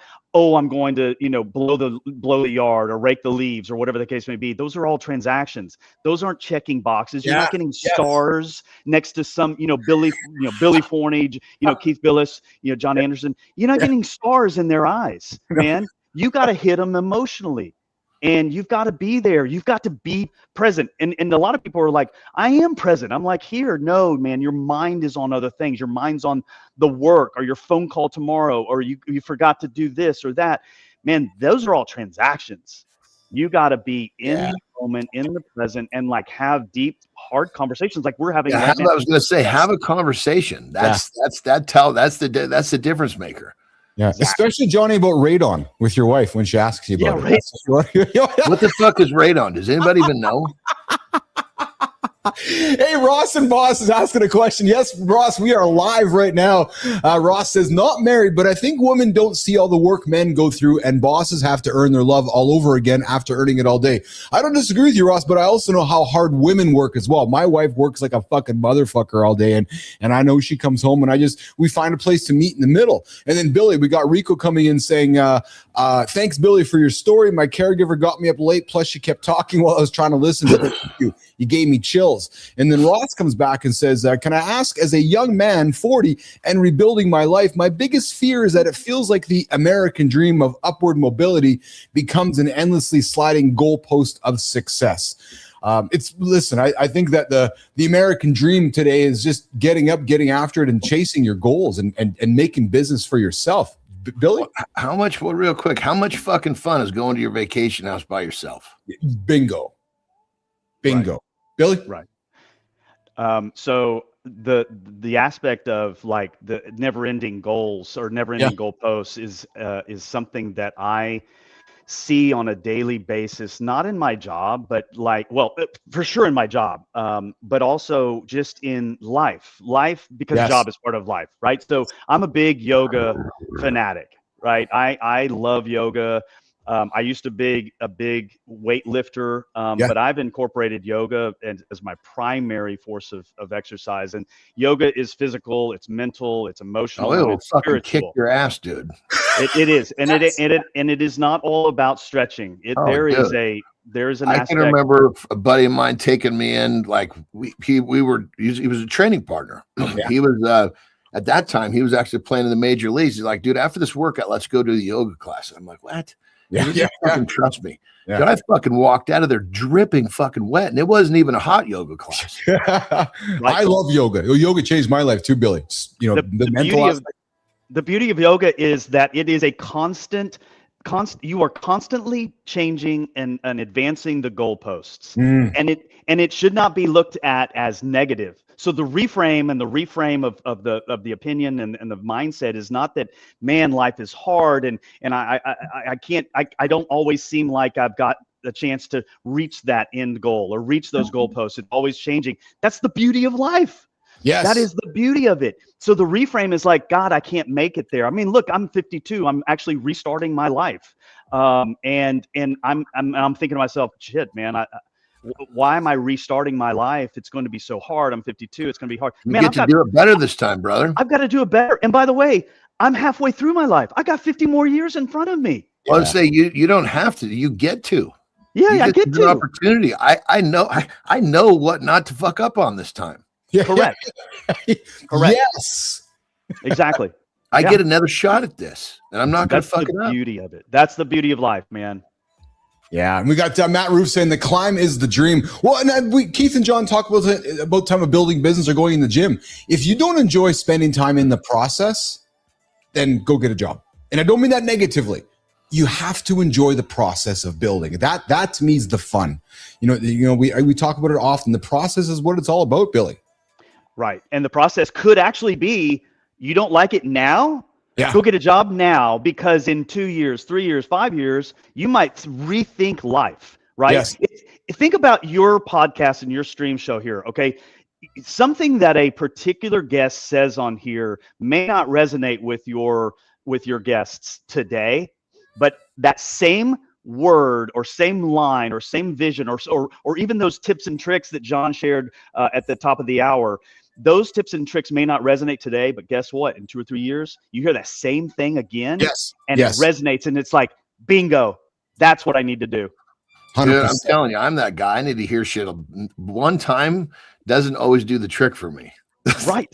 Yes. Exactly. Yes. Hey, Billy, you've been watching our show from afar here. You were spending time in the green room during the breaks and everything. And you see how we like to use technology as part of our show and AI and bringing our characters to life, the universe we brought to life.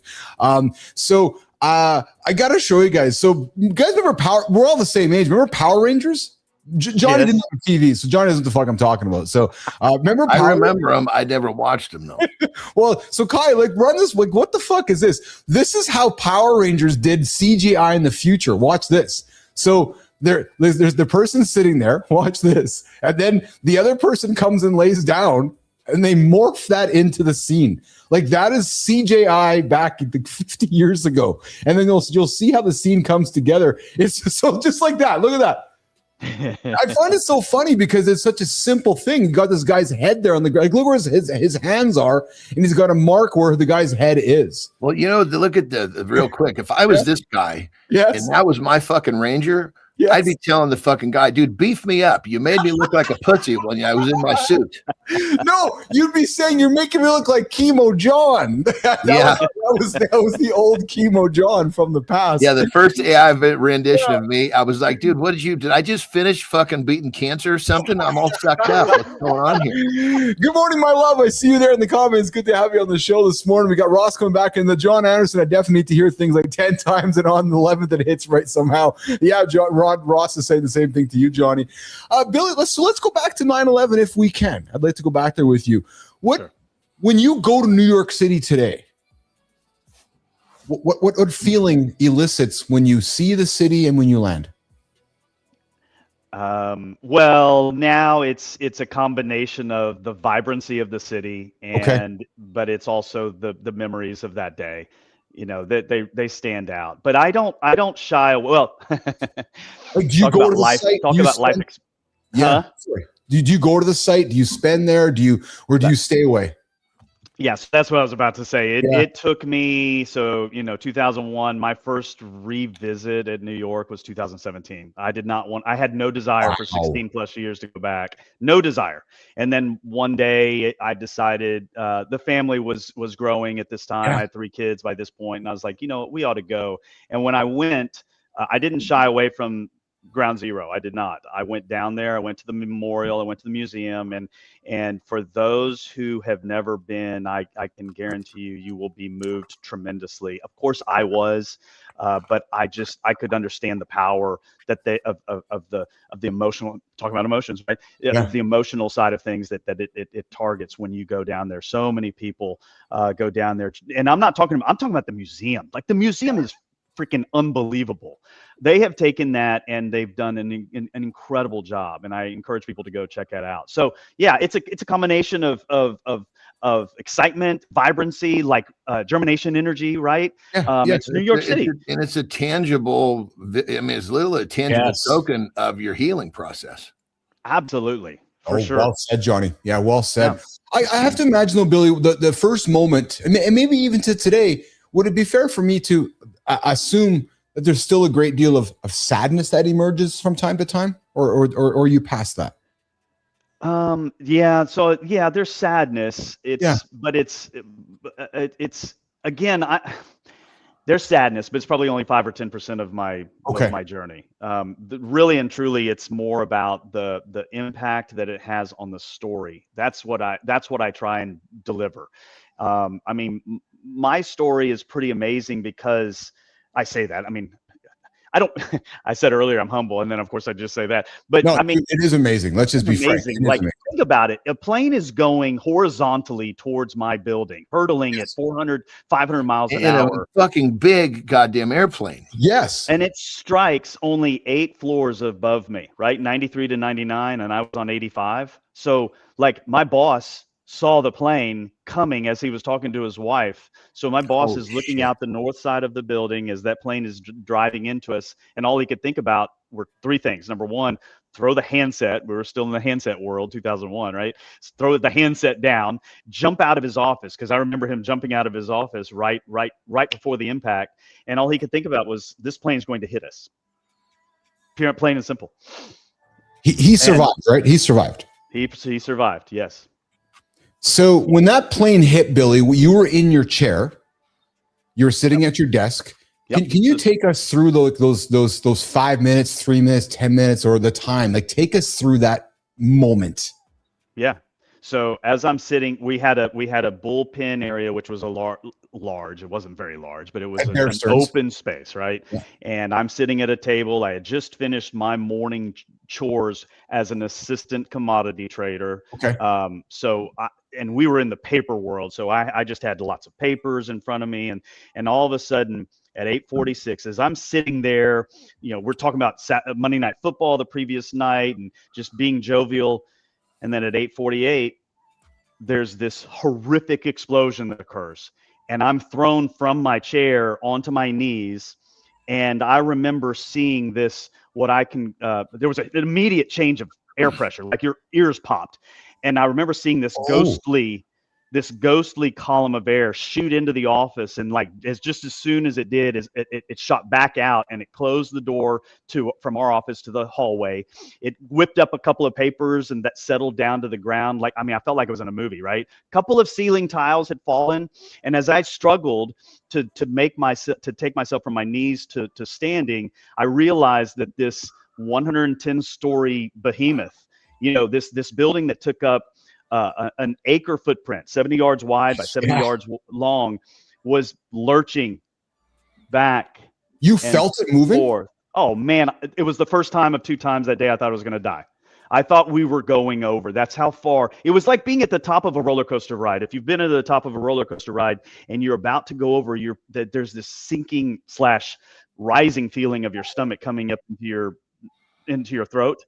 That's what I felt. I thought, I didn't realize it was swaying that much. I didn't realize it was swaying that much. Like, from your perspective, it was that. Oh my fucking God. So the story is that those buildings were built to withstand the impact of a 767 airliner. So we swayed quite often, and didn't do any damage, right? But this was different. And so Yeah. over this 5 or 10 seconds, which seemed like a freaking lifetime, we rocked back and forth, and then finally it dissipated, right? And then we're standing How there. long did it take before it settled? Yeah, 5 or 10 seconds for it to kind of stop, right? Fuck. But That's here's that's a long 5 or 10 seconds, dude, man. John, I mean, like I said, it felt like an eternity because Yeah. I thought we were going over, and if we weren't, we had done enough damage to fall. That's what I thought. But so here we are standing in the office because you knew the plane hit because your boss said the plane hit. Did you guys know the plane was hit at that time, Billy? No. No. He mentioned it, but it went in one ear and out the other. Okay. Oh, so at that time, then you guys don't know what happened. We thought a bomb had gone off. We had no idea. As you turn around and look back out the north windows, you could see debris falling. There was smoke clouds sort of billowing from above, and maybe a flash of a fire. But still, again, like we have no idea what's going on. Yeah. Jesus, fuck. This is all in the first, minute, 2 minutes, 5 minutes of the experience. Experience like it's some family entertainment center. So we're standing there. This is where it's very interesting. So as we're standing there, we have electricity, lights are on, the computer still worked, the phone still worked, and everybody looked at each other going, what do we do now, right?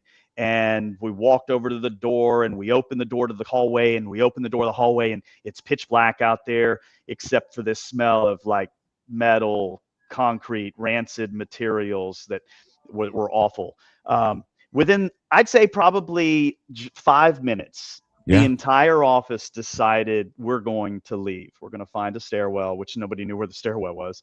But we're going to leave. And so we, as an office of about, at the time, probably 12 people in the office at that time, we decided to leave, sorted together, but not really.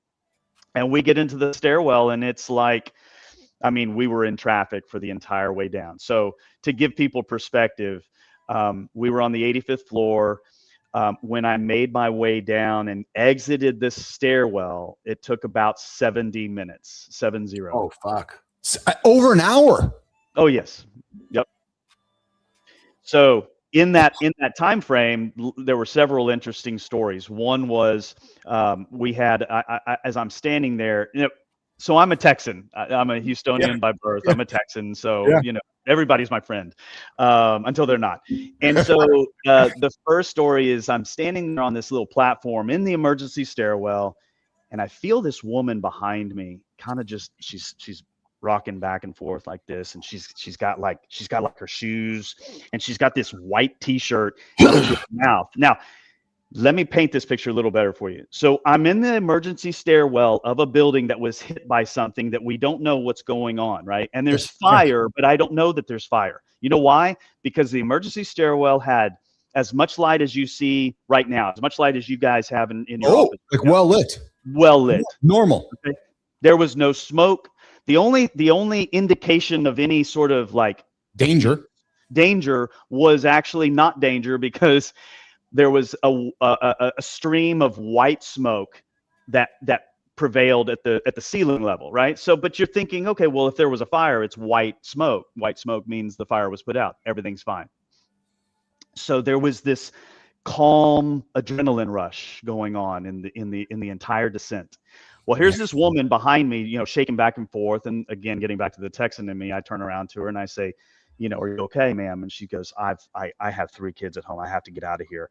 And so I gave her a little bit of water. She watered her t-shirt. And what was interesting as I watched her, so this woman slowly sort of picked her way and cut in line in front of these New Yorkers. And what was amazing is none of them got mad at her, right? All these New Yorkers let her cut in line. I would have figured some of them would have been like, forget about it. What are you doing, right? Yeah. But instead, everybody watched her, and she sort of picked her way and made her way. I can only presume that as fast as she was moving, she made it out. That was one story. There was another story, if I can keep going on, Keith. Please. There was another story. So as we're descending in the stairwell, and we're trying our cell phones, and you can't get out. You can't get a service. It says service unavailable. Try again later, right? And so we're in the stairwell, And from above us, there's this call for everybody to move right in the stairwell. Everybody move right. Yeah. And so I look above, and here comes this gentleman, winding down. It's a gentleman in a white shirt, kind of like this, half bloodied, and he's got like a bandage that covers half of his head, and that bandage is bloodied, and he's leading a caravan of about six or seven people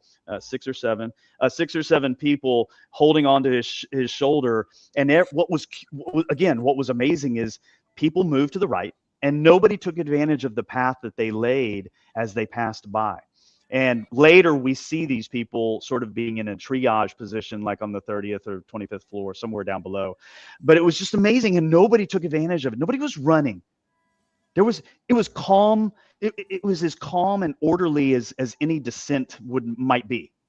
It was crazy. So I don't know if I'm surprised by that, or if I'm receiving it, but it's because the environment seems so safe. You guys had no reason to feel scared. I think at that point nobody knew what was happening. Yeah. If everybody knew a plane had crashed in the building, it would have been a different vibe in that stairwell. That's well said, John. I got to think chaos probably ensues if John's correct. If you guys all know that, I'm thinking it's fucking madness. Everybody's stepping on everybody to get out of there. Yeah, nobody's cutting in line there. Dog eat dog, man. Yeah, Billy. Well, you think, but here's the thing: when the second tower, 2 World Trade Center, was hit, yes, and you could feel an influx of more people into the stairwells, and then you could hear the stories by some of those people that yes, the other building was hit, that there are other planes out there, and even then it was stop and go traffic every step. Wow. Yeah. So this is just what I experienced. I would have thought the same thing, John. If people come in there saying, "Hey, these planes are hitting us. There's another one coming from our building," I think we're running. Yeah, exactly.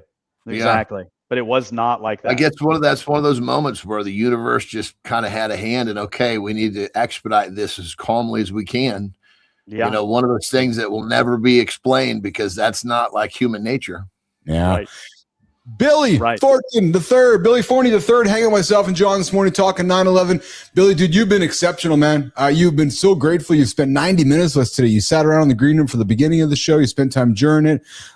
Did you have as much fun as I hope as we've had with you?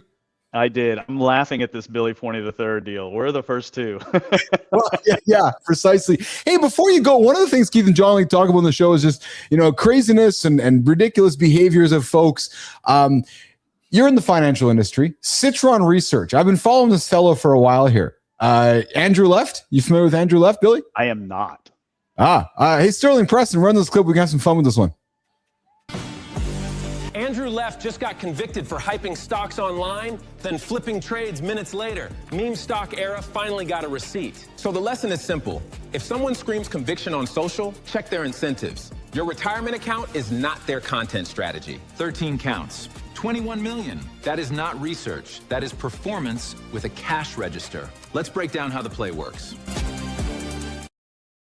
Johnny, you and I talk often options and puts and calls, and I remember this fellow because he was when the cannabis industry was coming out, he was fucking shorting people and making a bunch of research papers.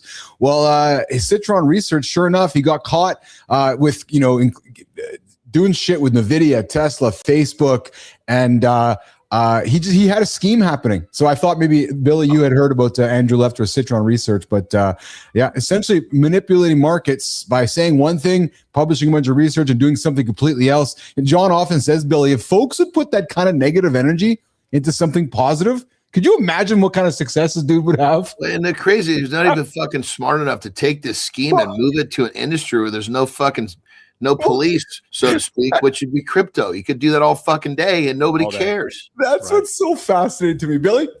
Yeah, no, I agree. I look, this is there was a great book by Edwin Lefebvre. Oh my God, I forgot the name of the book. Anyway, from basically stock trading in the early 1900s, and it talks about stories just like this. This is an age-old a story, and it happens 100%. Over and over again. And people still fall into that trap. That's it. Hey, Billy, where can folks find you, connect with you, learn more about your story? We found you on LinkedIn. Where's the best place to find Billy? Yeah, LinkedIn at Billy Forney It's as my handle here is below me. I'm on Instagram. I'm on Twitter. I'm on most of the socials, but you can find me there: LinkedIn, Instagram, and Twitter. And yeah, absolutely. Check me out. Awesome. Well, listen, we go live Monday through Friday. Matt Roof gets to go at 7:30. I invite you to come hang out in the comments, come spend time with us again. You've been an awesome guest, dude. I really enjoyed the conversation with you, dropping nugget after nugget. Hey, so we all grew up in the same era of this generation X, as I call it. Hey, Kai, what do you got for a vintage spot for us this morning? I like to put this up here because it kind of stimulates the brain. Oh, yes, the feeling of going to the drink machine. Like that. Getting that cold drink out of there. Getting the cold drink, man. Holy cow. Yeah, I love that. That's just a nice feeling, 50 cents, whatever it was, right? So it's funny because you talk about 911 and the pre-smartphone era, right? Because you're carrying. I want to get one of those now. Jesus Christ. I know, right? Cool. Yeah. But I'm thinking you probably had like the Nokia 6310 or something, Billy, probably back then. It's probably when you were in the handsets, right? So yeah. Or some Mitsubishi flip phone, man. That's it. Exactly. Well, hey, listen, Billy, John, before you guys go.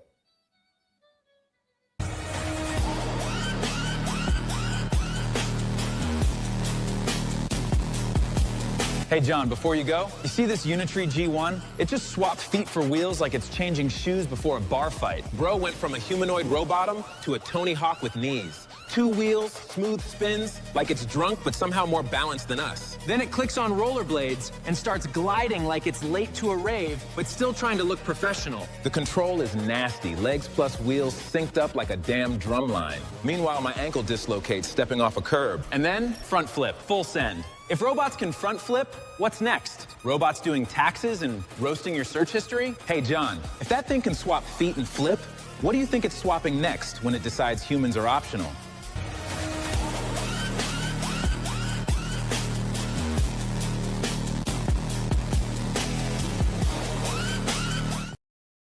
I know you and Terry are looking for a robot. So that's a real one, John. That's not AI. That's actually no shit. That thing looked like it was AI the way it was moving. That's actually for sale right now in China at Unitree. So it just shows you the future. But yeah, dude, that thing looks fucking dangerous. If that thing was pissed off, you would be in deep trouble.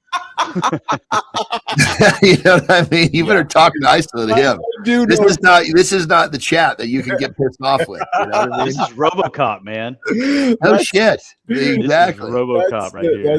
That's it. Billy, you dude, I really enjoyed my time with you. On behalf of Johnny, myself, and the entire community, you're awesome, dude. Lots of love from me to you and all of us. Johnny? Yeah, brother. Please keep doing what you're doing, man. Show the world how to take that lemon and turn it into lemonade. Yeah. I love it. Thank you so much. Thank y'all for having me on this show. Awesome. Billy, we're going to see you in the comments, okay? And once a member of the lab, always an alumni of the lab. So we'll see you around, okay, brother? Sounds good. Thank y'all so much. All right, take care. Billy Forney the third is out of here. We're going to wrap up with Johnny. I see Cheryl Whitaker patiently waiting for us. Jimmy, let's bring that. Let's go from bald to bald. Let's bring Cheryl in before we. What's going on, Whitaker? Nation, it's time to bring joy to the lab. No, dude. Cheryl. It's Cheryl. What's wrong with you? I really need some of that quiet intention right now. Excuse me?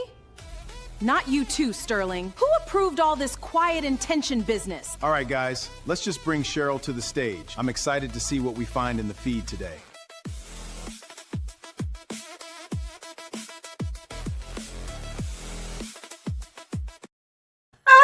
Well done, team. Look at that.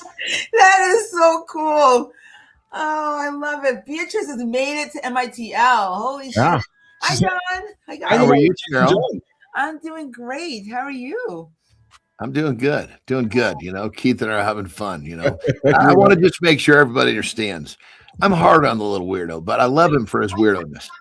Oh my God. You know, because you're making my dad worried a little bit. He's like, John's pretty hard on you. And I'm like, he goes, he's really giving you the gears. That's exactly what he said to me. He's like, John's giving. I go, I know. I love it. The crazy when we talk like outside of the show, you would have no fucking clue what's going on. Like, who are these two fucking guys? It'd be like, so the wrestling would be like, kayfabe? So Johnny kayfabe, we got to get into character. Oh, Johnny.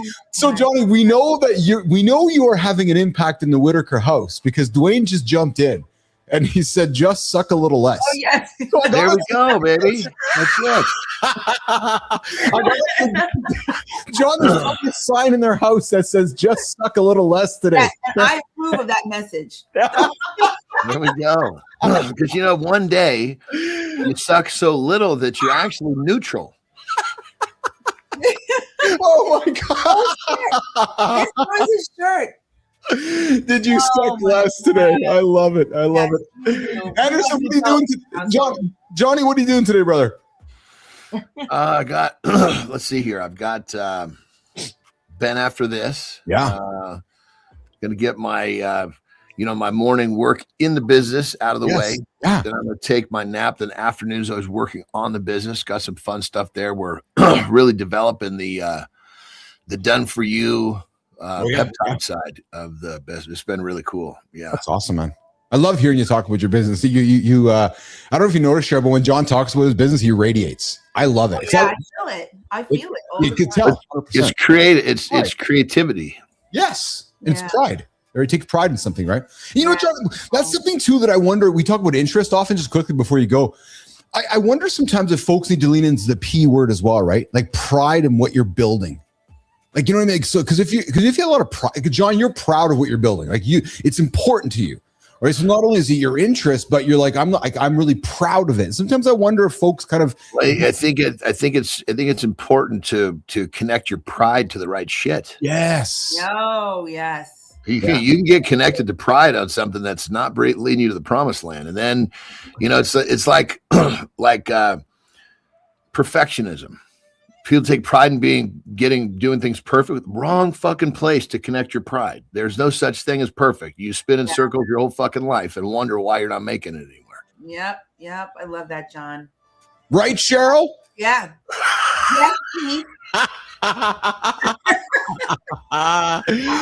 Johnny, I love you, man. You have yourself a great day. I can't keep you from Ben, so I'm going to get you out of here. Love you, John. I love you guys too. Have a good loop, my people. All right, Johnny's out of here. We'll see him tomorrow live here on Morning to Love with Keith, John, and Friends every 24 hours. And, of course, on Wednesdays, we got our very own Cheryl Raphael Whitaker drops at 8:30. Oh, there's BF. There's Bill Thorne III. Yes. Cheryl? Did you hear Billy? No. Of course, you're on your own show. Well, dude, Billy, you got to meet Cheryl. Cheryl, meet Billy. You guys are both bald. You guys will get along just fine. 100%. So, survived 9/11, 85th floor. Oh. Yeah, like 85th floor. And I told the story. Awesome fucking dude, man. It was an incredible conversation. And it's not lost upon me, Whitaker, that there's a trend happening on my show.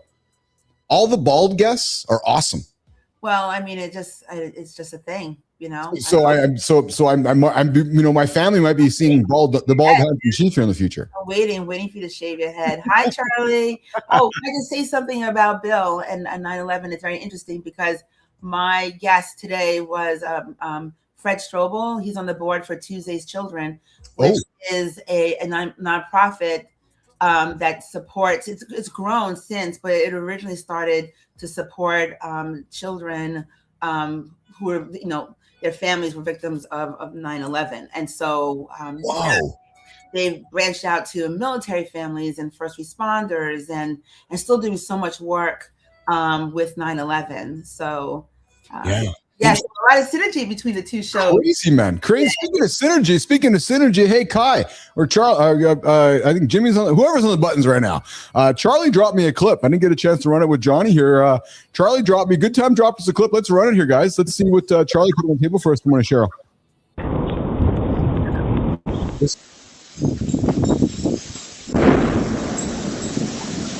Did you hear that? So that was.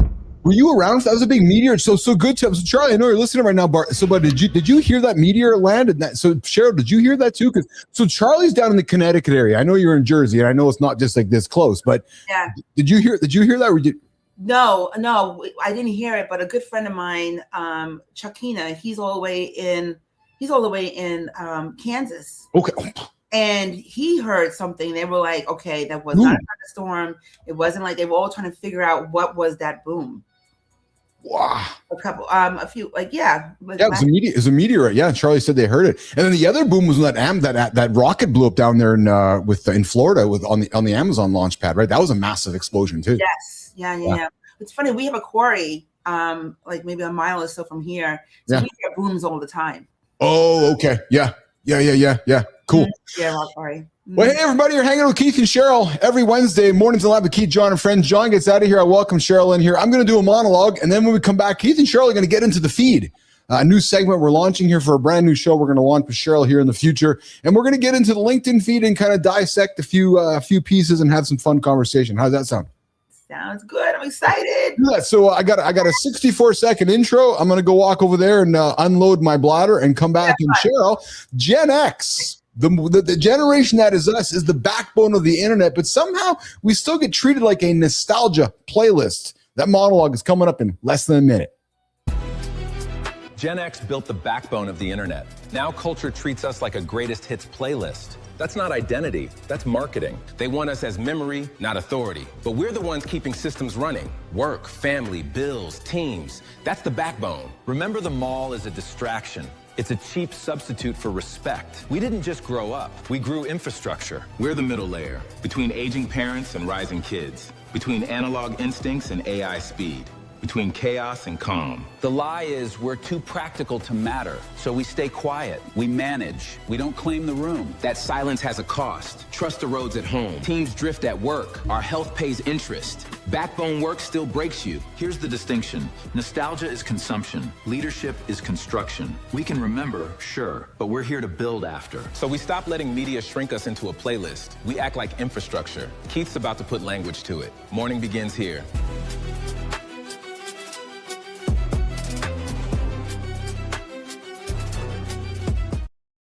You know, it kind of dawned on me, I don't know, I had a moment a number of months back that this show is for us, the generation that we call X, and all my friends that are in the boomer generation as well. And it's not that I want to ignore all my friends in the Gen Z generation or the Alpha generation before that. Ideally, or not ideally, it's just clear to me that we are speaking to our generation.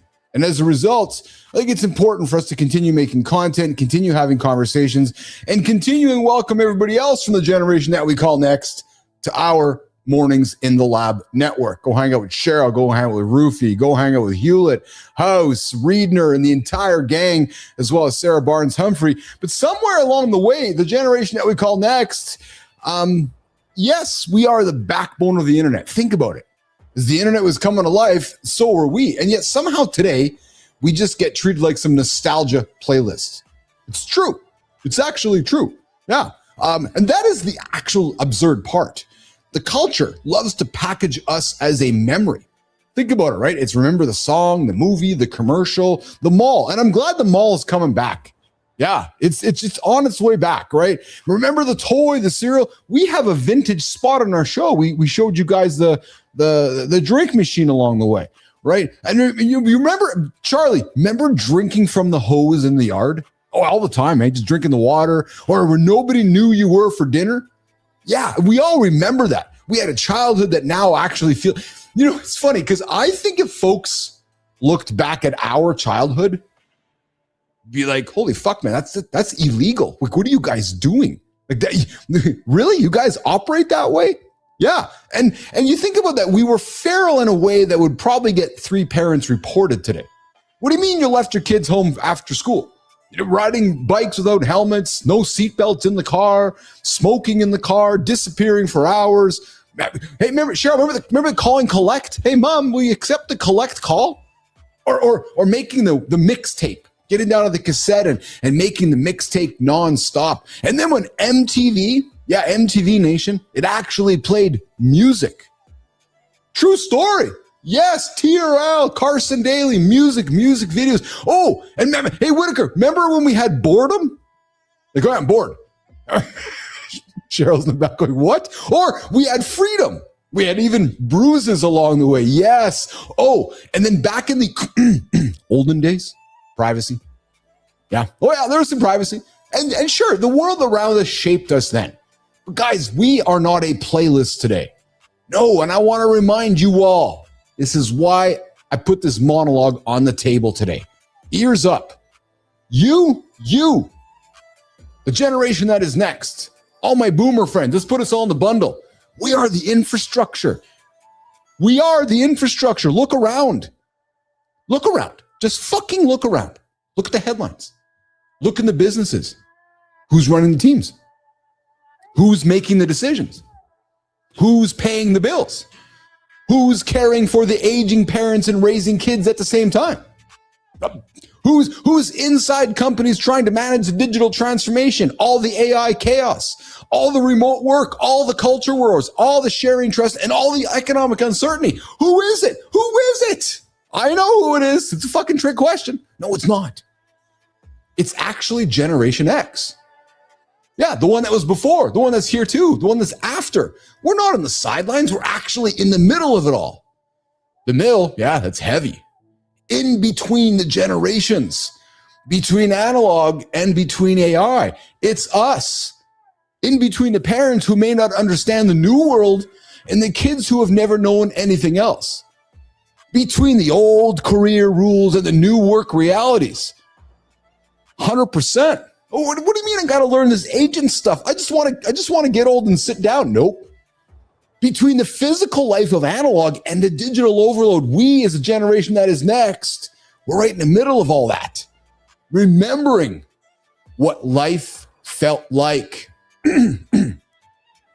before the machine. And then trying to help build what comes after, like right now. So fuck, man. No, that's not nostalgia. Walk into your meeting today, shoulders out, confident. That is leadership material. And yet, the media, they often treat us like we are just some demographic footprint. You guys are just too old to be cool. Too young to be sentimental. Too practical to perform. Or perhaps, and maybe this is the biggest thing where people get down on us. Maybe too skeptical to buy the new thing. Or too busy to dance for the algorithm. So what does the media do? They knock us. They call us just nostalgic. What do? They sell us our childhood back. And they go, hey, remember this? And then you know what we do? We click it because the memory feels good. But memory, guys, is actually not enough.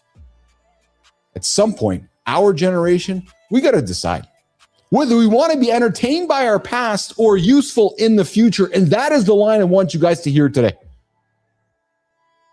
Do you want to be entertained by what we grew up with yesterday? Or do you want to continue to be useful today into the future? And that is the line. And I think that is where we are right now because the world needs something that we have. And Johnny talked about it, Cheryl, not perfection, not moral superiority, not even some fantasy that everything was better when we were kids, because the past back then had problems as well. Oh, fuck, did the past have plenty of problems back then. But the generation that we have lived through has lived through enough change to know when that shift is real, and we can feel it right now.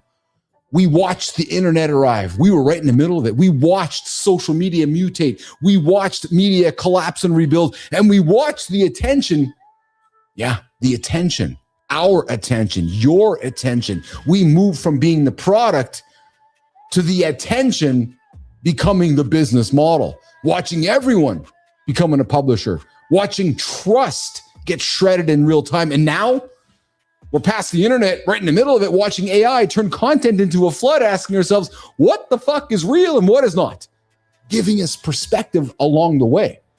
So what is that? Is it pattern recognition, or is it just analogy to nonsense? Because the internet right now is drowning in confidence, starving for judgment that just doesn't exist. So what are we actually building here? Who does it serve? What are we losing? Who should we keep and what should we leave behind? And that is the opportunity we are in right now, not to complain about the future. I don't want to be here by saying, oh, but I'm old. I don't want to learn that shit. No.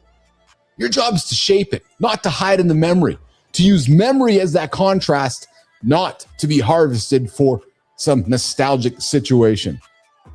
So guys, our generation, no, we're not done. Not even close.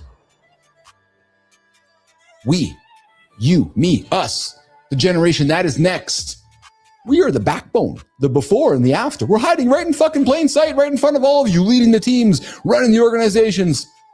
Look around the news today. Look around your building today. Who's leading? It's you. And if the media keeps treating us like nostalgia, well, you know what? That is their mistake. But if you, my friend, if you start believing that, well, that's yours to believe.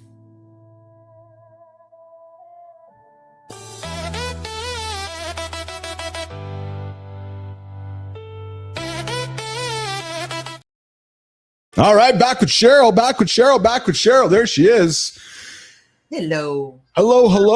I love the monologue as usual. Too many folks live too much in, I think anyways, and this is dangerous, man, because I'm of this demo now, which is, well, I'm just the old guy and I don't want to learn the new, and it's easy to get caught in that, isn't it? And age is not the same as it was when we were growing up. Like my dad at 50 is not the 50-year-old today, Cheryl. Oh, no way. It's weird because my dad, he passed away at 62. Yeah. Oh. And back then, it was like, oh, but it didn't feel as young as I know 62 is now. I mean, Dwayne is 63. You know what I mean? It's different. It's so different now. Well, that's why it was so striking when you look at leaders today. They're Gen X or young boomer. Yet often we are trivialized with, it's just, No, our generation is cool as hell. Damn right it is. Speaking of cool as hell, Jimmy, let's get into the feed. What do we got starting today? So a segment for Keith and Cheryl digging into some fun content. Oh, what do we got here?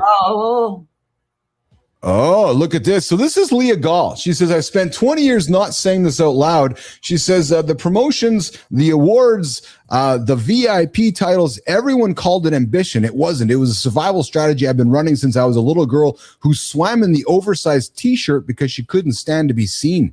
Oh, interesting. I understand that. Talk to me. What do you mean by that? Oh, okay. So this is, oh God. All right. So way back. Yeah. Day, yeah. My chest was a lot larger than it is today. Okay. So you hid behind the big sweaters. I hit big sweaters, big t-shirts. Yeah. Everything. Because my boobs were just absolutely huge. And while there, I remember being in the hospital. I had surgery. I had a reduction. Okay. I remember the nurse saying to me, while you are in here right now, waiting to like bring it down. Yeah. There's a girl over there pumping them up. More people who are bringing them up. But I understand that feeling of not wanting to be, like covering up. Yes. To like not be seen. I totally get that. Thank you for sharing that. Yeah, of course. I think that's a very, very, very, because people relate to that. So when I see Leah's comment here, we as humans just want to relate to something, right? You think about it. We want to relate to something. That's why I really enjoyed Billy. We live in a world of storytelling now, right? It's nonstop storytelling. And when somebody like Leah gets up there and shares her story about not being seen, being scared, man, I can't imagine that. I really can't. But there are a lot of people who feel that way, who are to be seen. Let me tell you something. In my work, Keith, it's funny that we're talking about, like, this is the feed and we're talking about what's on LinkedIn. Yeah. There are so many people who are just downright afraid of being seen, even on a platform. It's incredible to me. It's actually incredible to me. It is a thing. It is a real thing. There are 1.2 billion people on LinkedIn. It's in the top 25 most visited sites in the world, and yet only 1 to 2% on any given day are commenting, reacting, posting. Everyone else is just looking. Looking. Yeah. Jimmy, I see you have Alex up there. What do we got from Alex this morning? There's our very own Alex Shohei.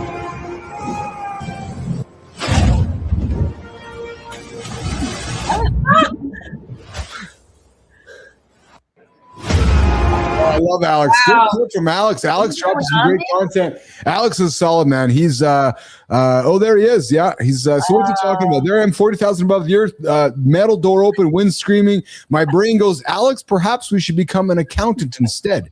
Oh, he talks about public speaking and the nerves about public speaking. Now you do keynotes. You do keynotes yourself. Yes, I do. How do you feel about doing public speaking? It's at every single solitary time. It scares the shit out of me. Really? It does. But I have a really great mentor who said that the day that I stop being like nervous about it. Yeah. The day I stopped caring.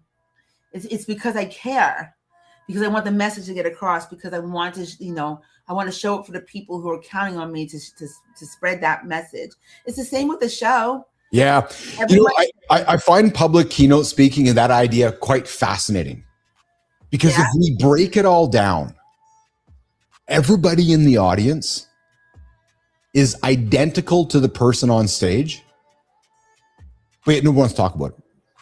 No, they're rooting for you too, Keith. Well, that's exactly my point, is that everybody in the audience is rooting for you, yet you're back there, knees fucking buckling, nervous as shit, just nervous as hell, because you think the audience is not you, but rhetorically we think the audience is expecting something, yet the audience is feeling the exact same way that you are, because they are you as well. Yes.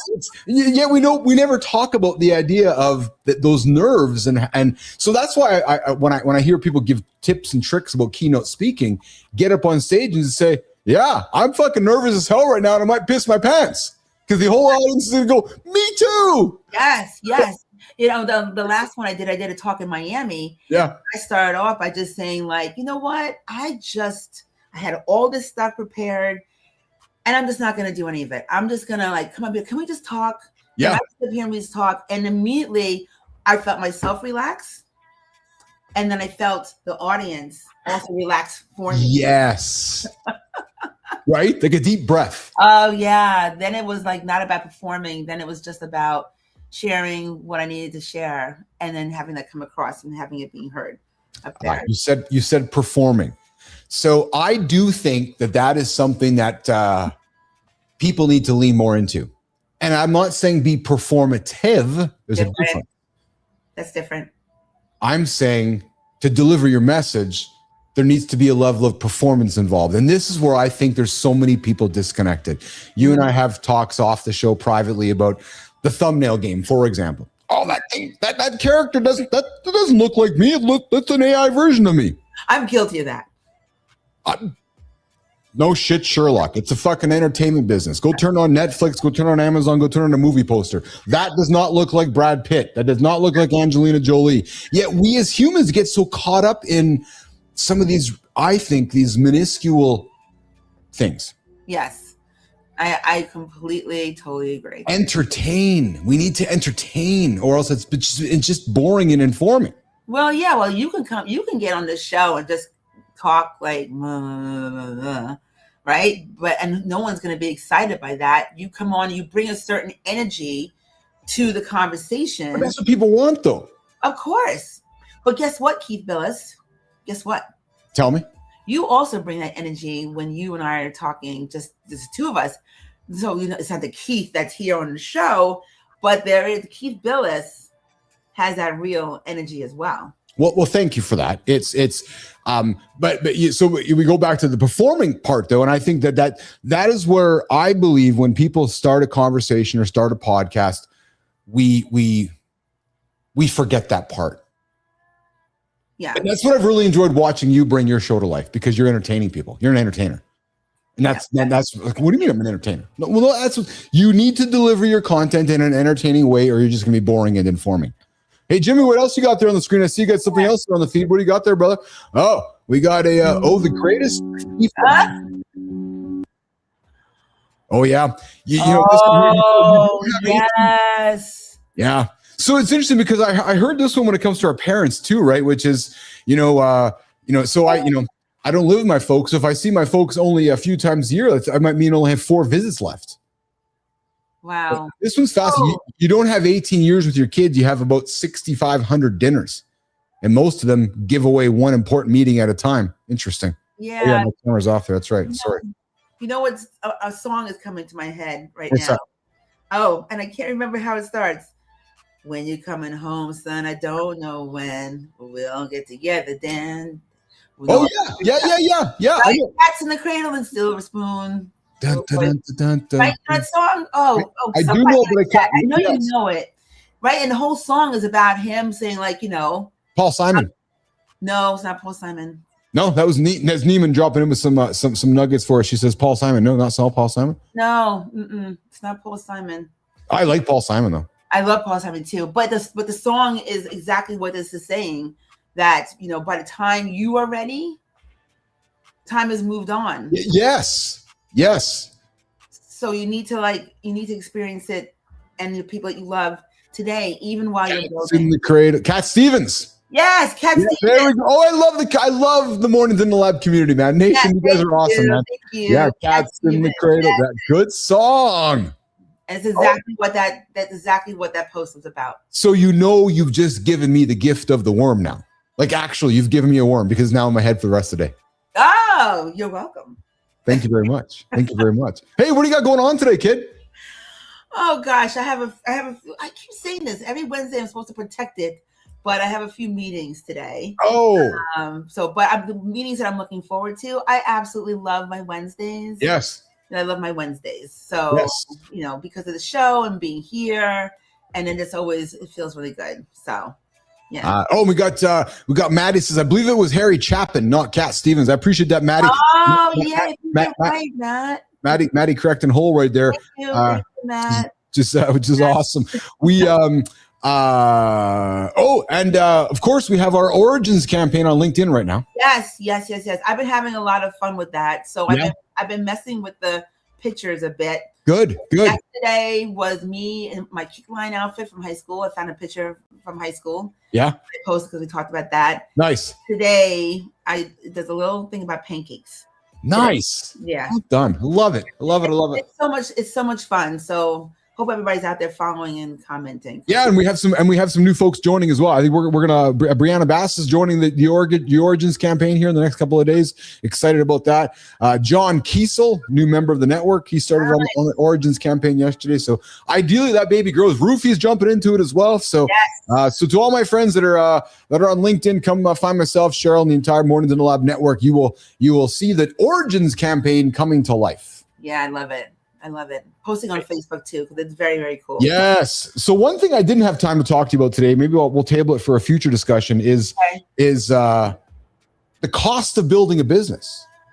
We kind of had a chat about it a couple of days ago, and I want to get into that one with you, right? Where we're quick to go spend the $1,000 on a dinner and a Knicks game or a basketball game or a hockey game, but the moment somebody says, "Hey, we should invest $1,000 into our business," we're like, "Oh my god!" And it's like, eek.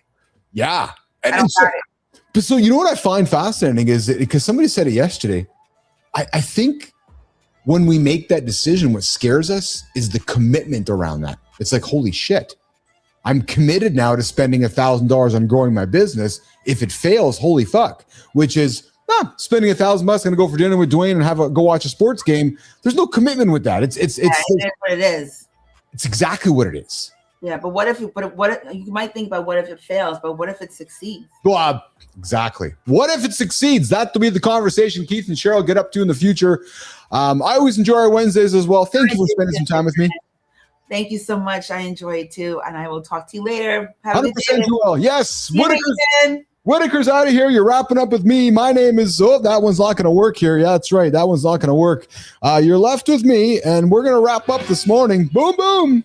Good morning, everybody. Thank you for hanging out with the big show that we call Mornings in the Lab with Keith, Jon, and Friends. What an awesome show. Yes, Whitaker, I see you're coming with the clippers. When I'm ready to cut the lid, I'll make sure I call my boy, Dwayne Whitaker, to come chop the hair for me. Yeah, that'll be it. That's exactly it. Charlie, I appreciate you, man. Keep those videos coming, brother.